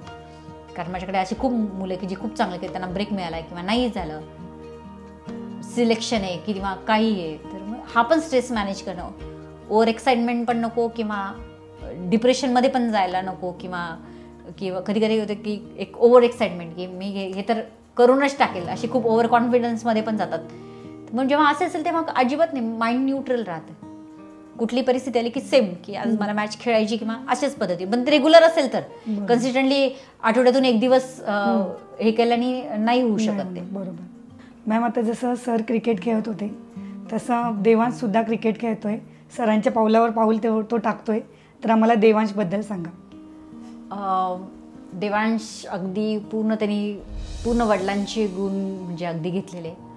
कधी कुठल्याही प्रकारचा कंटाळा नाही क्रिकेटच्या बाबतीत, कधी कुठला म्हणजे असा आळस नाही, अजिबात नाही. म्हणजे टचवुडे तो अगदी अभ्यासातही तितकाच हुशार आहे आणि सगळ्या गोष्टी खूप छान मॅनेज करतोय. त्या शेखरच्या हाताखालीच ट्रेन झालेला शेखर घोष सरांकडे तो क्रिकेटला जातो आता आणि खूप डेडिकेशननी त्याचं क्रिकेट खेळतो. आणि तो खूप लहान वयात त्याची सुरुवात झाली की अगदी शेखर घोष सर म्हणायचे की शेखर इथे नसताना मग आता काय करायचं ॲक्टिव्हिटी, तो त्याच्या वडिलांसोबत जायचं. मी शेखर घोष इतक्या लहान मुलांना मी नाही घेत. मग सरांशी भांडायची की अरे इतक्या लहान बाकीचे त्या मुलाला कसं घेतात, त्या असे पेरेंट्स दाखवायचे त्या मुलाला कसं घेतात की म्हणजे अरे तो क्रिकेटसाठी तो असाच येतो. मग लोकांना वाटतं असंच कसं येतो, म्हणजे इतकं. तो 5 वर्षाचा होता तेव्हा त्यांनी, म्हणजे तो 8 वर्षाचा होता तेव्हा त्यांनी अंडर-14च्या मॅचेसचा त्यांनी रेकॉर्ड केलेला. म्हणजे तो असा प्लेअर आहे की आता त्याचं हे 5वं वर्ष चालू आहे की जो महाराष्ट्राच्या डिस्ट्रिक्टच्या मॅचेस खेळतोय पुण्याला जाऊन, की 5वं वर्ष आहे त्याचं. तो असा प्लेअर आहे की एकमेव प्लेअर आहे तो की तो इतक्या वर्षापासून अंडर-14च्या मॅचेस खेळतो. तो अंडर-14 अंडर-16 दोन्ही मॅचेस खेळतो. आणि आतापर्यंत अंडर-12च चालू होती त्याची, तर अंडर-12 अंडर-14 16ला पण सिलेक्शनला जायचं. कुठे पण सिलेक्शन असेल की तो एकदम ओव्हर एक्सायटेड. म्हणजे क्रिकेटच्या बाबतीत त्याला कुठे म्हणजे खूप लहान असतानापासून की तू कुठेही जा, मला माझ्या क्रिकेटच्या क्लासला सोड किंवा मला माझ्या मॅचला, त्याच्यामुळे मला कुठेही जायला मिळत नाही. त्याचं पहिले शेड्यूल बघायला लागतं की त्याचं शेड्यूल काय आहे. त्यामुळे आम्हाला आणि प्रत्येक त्याचा सीझन चालूच असतो. अंडर-14 अंडर-16 असं करून पूर्ण वर्ष पॅक असतात त्याच्यामध्ये. आणि म्हणजे नक्कीच म्हणजे मला तर म्हणजे विश्वास नाही म्हणता येणार, मला तर माहितीच आहे की तो इंडिया खेळणार आहे. होप आपला नंतरचा इंटरव्ह्यू फक्त त्याचा तो इंडियन टीम खेळेल त्याच्यासाठीच असेल. म्हणजे आणि खूप डेडिकेशनने खेळतो. म्हणजे मी एक आई म्हणून पण नाही, पण एक स्पोर्ट्स म्हणून एखाद्या मुलाला बघते ना, इतकं डेडिकेशन, इतकं हार्डवर्क तो करतो किंवा कधीही दमलेला नसतो. कधीही क्रिकेटच्या बाबतीत कधीच दमलेला नसतो की असं काही मी दमलोय किंवा हे. आणि त्याच्या याच्या बाबतीत म्हणजे त्याला स्कूलमधून पण म्हणजे रतनला सरांची पण की सर पण मॅनेज करून घेतात. आता दिवाळी वॅकेशन चालू आहे, पण त्याचे आता ज्या अंडर-14च्या मॅचेस चालू आहेत इन्व्हिटेशन लीगच्या, त्याची एक्झाम गेलेली, तर सर लगेच त्याच्यासाठी लगेच एक्झाम शेड्यूल केली. आणि आता तो म्हणजे आता या सुट्टींमध्ये म्हणजे मॅचेस पण नाही आहेत, कारण आता महाराष्ट्र सुपर लीगला क्वालिफाय झाले, तर मग आता तो लगेच पेपर पण देणार त्याच्यामध्ये. स्कूल पण मॅनेज करतात त्याला, मध्येच तो जेव्हा असतो तेव्हा त्याच्या एक्झाम घेऊन घेतात. स्कूल टीचर्स पण त्याचा होमवर्क कंप्लीट नसतो किंवा हे. आता पहिले तरी खूप कंप्लेंट्स यायचे किंवा डायरीवर रेड होऊन जातात. टीचर्सला पण माहिती की हा खूप हे करतो की सांगतात. आणि खूप सिन्सिअर, कधी कोणाशी भांडणार नाही किंवा ग्राउंडवर ॲटिट्यूड नाही किंवा त्याच्या क्रिकेटच्या बाबतीत की चल ठीक आहे ना असं नाही. खूप मन लावून जीव ओतून तो त्याचा क्रिकेट खेळत असतो.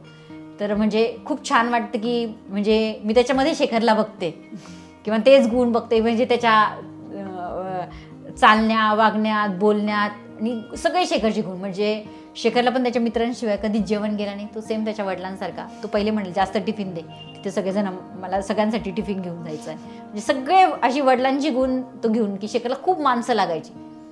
आणि कोणाशी कधी कोणाशी वाद नाही किंवा कोणाशी हे नाही, कधीच शेखरचं असं नाही. पण खूप सडेतोड उत्तर पण असायचं शेखरचं की एखादी गोष्ट नाही तर नाही, हो तर हो. पण खूप प्रेमळ असायचं. तसंच तो त्याच्या वडिलांचे गुण घेऊन क्रिकेटमध्ये. आणि आता मी तेच की त्याला आता म्हणजे तो त्याचा बेस बनवतोय, पण पुढे पुढे तो अजून त्याला काही गरज पडली तर मी म्हणजे प्रयत्न करेल की त्याला कुठे काही बाहेर पाठवायची गरज पडली. पण आता तर सध्या नाही. तो त्याच्या पद्धतीने, त्याला कोणी पर्सनल ट्रेनर नाही, काहीच नाही. म्हणजे आमच्याकडे तरी मुलं पर्सनल ट्रेनिंग म्हणून यायचे, पण त्याला तरी कोणताच पर्सनल ट्रेनर नाही आहे. तो फक्त ग्रुप बॅच करतो आणि त्याचं स्कूल आणि क्रिकेट हेच त्याचं विश्वास. म्हणजे 2च युनिफॉर्ममध्ये असतो, एक तर स्कूल युनिफॉर्म नाही तर क्रिकेट युनिफॉर्म. त्याला दुसरे कपडेच नाही आहे. म्हणजे तो तेच म्हणतो, मला कधी कधी भास होतो की माझ्या डोक्यात टोपी आणि कधी कधी हे होतं की बॅच आहे स्कूलचा. म्हणजे हे 2च आहे त्याच्या आयुष्यामध्ये. तो कुठेही जात नाही, त्याला कुठल्याही गोष्ट म्हणजे वर्ल्डमधले कितीही एक्सपेन्सिव्ह गिफ्ट जर त्याला ठेवलं आणि क्रिकेट ठेवलं तर तो पहिले क्रिकेटला प्रायोरिटी देईल, म्हणजे न विचारतात.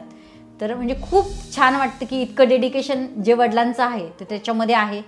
आणि होप ते त्याच्या वडिलांपेक्षाही एक अजून वेगळ्या आंतरराष्ट्रीय ते तो घेऊन जाईल, जे त्यांनी शिकवलं आहे किंवा हे केलं. कारण लॉकडाऊनमध्ये काय त्यांना दिसून आलं तो माहीत नाही, कारण माझ्या ह्या हॉलमध्ये माझी सगळ्या काचा फुटलेल्या आहेत शोकेसच्या वगैरे. सगळं शेखर घरात क्रिकेटची प्रॅक्टिस घ्यायची, त्याची खूप वेगवेगळ्या पद्धतीने घ्यायचे, त्याचे व्हिडिओ काढायचे, सगळ्या मोठ्या मोठ्या कोचेसला पाठवायचे की अरे मी वडील म्हणून मला वाटत असेल की माझा मुलगा खूप चांगला, पण इथं चुकतंय का, किंवा तू बॅट कशी पकडतोय, बॉलिंग कशी करतोय. आणि तो पण लेग स्पिनर आहे, पण आणि त्यांनी नॅचरली गेम घेतला. त्याला शिकवलं नाही की तू असाच बॉल टाक, त्याने नॅचरली तो घेतला. आणि त्याच्या खूप म्हणजे नेहमी पेपरमध्ये नाव असतं. बऱ्याच मॅचेसमध्ये त्यांनी म्हणजे 5 विकेट 6 विकेट तर खूप ठिकाणी म्हणजे घेतलेले आहेत. म्हणजे खूप कमी वयात त्यांनी म्हणजे आणि तो मेन त्याचा बॉलर आहे, पण आता ऑलराऊंडरमध्ये तो त्याचं म्हणजे हे कारण आता माझा तेच फोकस आहे काय म्हणून तुला ऑलराऊंडर बनायचं आहे. त्याला मी असं सांगतच नाही की नाही तू बॉलर म्हणजे बॉलर, ऑलराऊंडर बनायचं. तुला वेळ आली तर तुला बॅटिंग हे करून तुला चांगली करून तुला सामना पण जिंकून द्यायचा आहे. भविष्यात योगाच्या क्षेत्रात कोणकोणत्या नवीन संधी आणि आव्हाने आपण बघता? योगाची सुरुवात करू इच्छिणाऱ्यांसाठी तुम्ही काय संदेश देता? पहिले योगाला ॲज अ प्रोफेशन म्हणून कधीच बघितलं नाही जायचं, पण आता योगामध्ये खूप ऑपॉर्च्युनिटीज आहेत. म्हणजे भरपूर ऑपॉर्च्युनिटी की आणि असं पण नाही की चांगलं आउटस्टँडिंग की तुम्ही बाहेरच्या देशात जाऊन आणि खूप चांगल्या पद्धतीने अर्निंग करू शकता.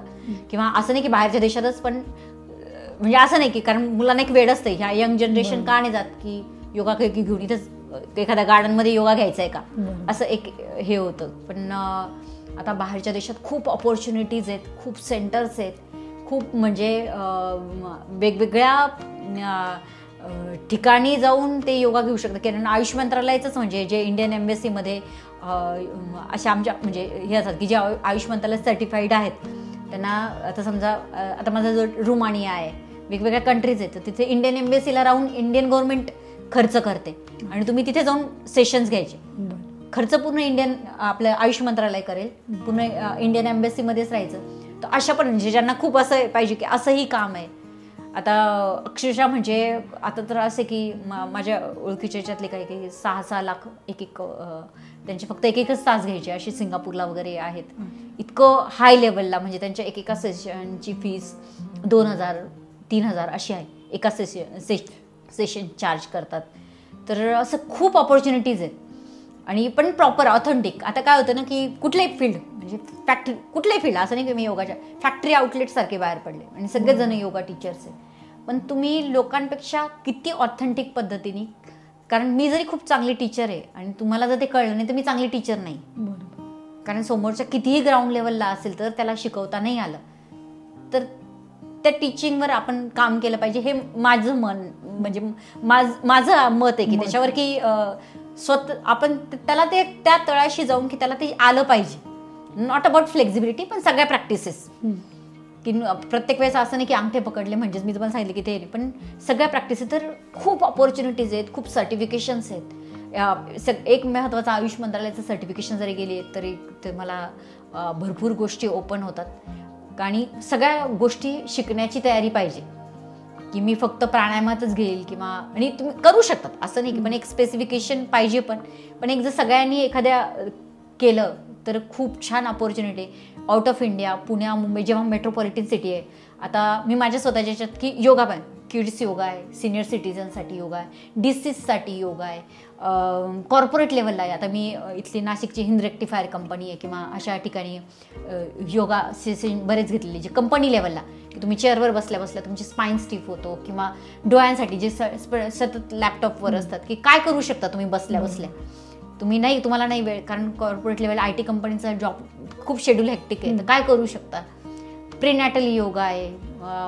आता हॉस्पिटल्समध्ये मला बोलवलं जातं की हार्ट पेशंट आहे, एखाद्याचा जो हार्ट पेशंट आहे त्याने काय योगा करायचा. म्हणजे अशा वेगवेगळ्या ठिकाणी अर्निंग. मला लोक असं नाही की सगळी गोष्ट, आणि काय झालं की एक योगाचं की सगळं फ्रीमध्ये. आता असं नाही आहे, तुम्हाला प्रत्येक गोष्ट पे केली जाते आणि चांगल्या पद्धतीने पे केली जाते. म्हणजे लोक लेक्चरसाठी बोलवतात, म्हणजे असं म्हणजे खूप प्रोफेशनली तुम्ही आता मला सुद्धा बोलवतात आणि एकदम प्रॉपर पे केलं जातं. आता माझे जितके पण योगा डेचे योगा सेशन्स होतात ते सगळे पेड होतात. स्कूलमध्ये जाते मी, कॉर्पोरेटला जाते, सगळ्या गोष्टी कव्हर करते. मग काही सेशन, आता मी रोटरी क्लबला काम केलं, पण तुमचे कॉन्टॅक्ट शिकून खूप छान पद्धतीने तुमच्या पद्धतीने खूप. आणि आता असं नाहीच आहे की तुमचे कॉन्टॅक्ट, तुमची क्वालिटी असेल ना तर खूप वेगळा. आता मी तर ज्या म्हणजे काही लोकांना शेखरशीच हे, कारण शेखरला खूप लोक, मला कोणी ओळखत नव्हतं. म्हणजे आज ते लोक जेव्हा मी नाव टाकते की अरे तू शेखर सरांची वाईफ आहे का, पण आपल्या स्किलवर खूप मोठं होता होऊ शकतं. म्हणजे पहिले कसं होतं की जिम ट्रेनरच की खूप लोकांना हे वाटायचं. आता खूप बदललंय खूप पद्धतीने. आता लोकांच्या कोविड नंतर तर लोक प्रायव्हेट डॉक्टरसुद्धा सजेस्ट करतात किंवा त्यांना सुद्धा माहीत झालं की आपले मेडिसिन फक्त काम नाही करू शकत. तर तुम्ही तुमच्या याच्यामध्ये योगा सेशन टाका. पेशंट आहे जे ऑलरेडी फिजिओ घेत आहेत त्यांना ग्राउंड वर्कआउट किंवा ते जिम सजेस्टच करत नाही. तर मग असे पण आहे की पर्सनल योगा आहे, तुम्हाला नाही तुमच्याकडे जागेचा अभाव आहे, पर्सनल सेशन घेऊन जाऊ शकता. किंवा तुमचं एक हे, आता मी पण माझं एक ठिकाण की नाही, मी एका क्राऊडकडे व्यवस्थित की जे पे करतील अशा लोकांकडे जाईल. तुम्ही जर तुमचं स्किल असेल तर तुम्ही जाऊ शकता त्यांच्यापर्यंत. तर खूप छान कमवण्याची संधी आहे एकदम. म्हणजे एखादा फुल टाईम त्याचा बिझनेस म्हणून योगा हा म्हणजे आरामात सुरू करू शकतो. खूप बेसिक लेवल असेल. मी स्वतः मला 2 मुलं झाले. मला पहिले जुळे मुलं झालेले, माझी एक मुलगी गेली, मग लगेच मला C-सेक्शन, माझा स्पाईन गेलेला, अगदी वजन वाढलेलं. मी माझं स्वतःचं 22 किलो वजन कमी केलं. तर एकदा स्टार्ट केल्यावर तुम्हाला आपोआपच त्या संधी, ऑपॉर्च्युनिटीज काय जे आहेत सगळं सुरू होऊन जातं. आणि इतकेच कोर्सेस आहेत की त्या कोर्सेसमध्ये तुम्ही सस्टेन होऊ शकता, म्हणजे करू शकता. पण जर फुल टाईम सस्टेन करायचं असेल, चांगल्या पद्धतीने करायचं असेल तर तुम्हाला सगळं शिकायला लागेल. असं नाही की एखादा कोर्स केला. आता काय झालं की काही इन्स्टिट्यूट आहेत त्यांचे TTC प्रोग्राम्स असतात, बस ते तेवढं प्रोग्राम केला 1 महिन्याचं की लोक सांगतात आम्ही टीचर, ऋषिकेशला जाऊन येतात आम्ही टीचर, इथून कोर्स केला, असं नाही होत. योगाला खूप डीप नॉलेज आहे. तुम्हाला जर समोरच्याचं शरीर कळलं नाही, डिसीज कळले नाही, त्याला कुठे त्रास होऊ शकतो, प्रीनॅटल आहे, तुम्हाला पूर्ण शरीर कळलं पाहिजे की ह्या मंथमध्ये त्रास होऊ शकतो, तर प्रॉपर नॉलेज नाही गेलं तर याच्यासारखं फील्डच नाही. मी खूप सांगते तरुणांना की ह्या फील्डमध्ये खूप ऑपॉर्च्युनिटीज आहे आणि इतके शॉर्टेज आहे. आता माझ्याकडे कमीत कमी 300 ते 400 बॅचेस पर्सनलला वेटिंगवर आहे, पण एका टाईमला मी एका वेळेला तिथेच जाऊ शकते. तर खूप संधी आहेत, पण असे टीचर्सच नाही की मी त्यांना अपॉइंट सांगेल की अरे जा तिथे. इतके टीचर्सच अवेलेबल नाही. आउट ऑफ इंडिया तर इतके ऑपॉर्च्युनिटीज आहेत आणि एकदम करिअर ना, डॉलरमध्ये पैसे मिळतात, काहीच कारण नाही. ग्लॅमर पण की जे लोकांना मुलांना क्रेज असतं, आताच्या मुलांना तेच क्रेज आहे का आता आउट ऑफ इंडिया जायचं किंवा मेट्रोपॉलिटन सिटीमध्ये जायचं, तर तिथे तर अजून ऑपॉर्च्युनिटीज आणि आहेत माझ्यासोबतचे. इतकं म्हणजे इतके आउटस्टँडिंग लेवलला काम करते की म्हणजे मला पण कधी कधी कळतं की मी इथे अडकलेली आहे, की माझ्या प्रायोरिटीज खूप वेगळ्या आहेत, पण मी अडकलेली आहे. पण जर जी मुलं आहेत ना, ज्या फ्री ब्रॉडपणे काम करू शकतात, ते खूप वेगवेगळ्या पद्धती पैसे कमवू शकतात छान पद्धतीने. अगदी एक आउटस्टँडिंग एक IT कंपनीतला इंजिनियर जगू शकतो तसं लाईफ जगू शकतं. आणि मी सगळं माझं जे उभं केलं आहे सगळं योगाच्या ह्याच्यातूनच उभं केलं आहे, फक्त योगाच्या ह्याच्यातून. माझा कुठलाही दुसरा बिझनेस नाही आहे ना, म्हणजे साईड बिझनेस नाही. मी 2 मुलंही वाढवते, स्वतःलाही हे करते आणि व्यवस्थित हे करते. त्यामुळे मला दुसऱ्यांचं उदाहरण देण्याची गरज नाही. मी स्वतःच त्याचं खूप मोठं उदाहरण आहे की एक आई 2 मुलांना चांगल्या पद्धतीने वाढवू शकते, चांगलं एज्युकेशन आणि चांगल्या पद्धतीचं आणि स्वतःही चांगल्या दर्जाचं एक आयुष्य, एक स्टँडर्ड ऑफ लिव्हिंग पण देऊ शकते ते. मॅम, तुम्ही आमच्या क्रिकेट TVच्या आदिशक्ती या शोमध्ये आलात त्याबद्दल धन्यवाद. तर तसेच अजून तुम्ही जी आम्हाला योगाबद्दल ही माहिती दिली ती पण खूप सुंदर होती आणि योगामध्ये जे प्रकार असतात, एवढे काही करिअरच्या अपॉर्च्युनिटी आहे ते तुम्ही सांगितलं, त्याबद्दलसुद्धा धन्यवाद. तुम्हाला आणि मुलांना पुढील वाटचालीसाठी शुभेच्छा. Thank you so much. तुम्हालासुद्धा क्रिकेट TVला तुमच्या भविष्याच्या पुढील वाटचालीसाठी शुभेच्छा. तुम्ही खूप छान उपक्रम घेतला आहे हातात की क्रिकेट किंवा त्याच्याशी रिलेटेड ज्या गोष्टी, आणि मलासुद्धा माझं योगाचं ज्ञान लोकांपर्यंत तुमच्या यूट्यूबच्या चॅनलमार्फत लोकांना देता आलं, त्याच्यासाठी खूप खूप धन्यवाद. आणि मी पण प्रयत्न करेल माझ्या जे अजूनही काही मला योगाचं हे, तर आपण नक्कीच यामध्ये तुम्हाला काहीही मदत लागली किंवा काही आपल्याला काही करता आलं तर आपण नक्कीच करू. Thank you so much. खूप छान वाटलं तुमच्याशी बोलून. धन्यवाद.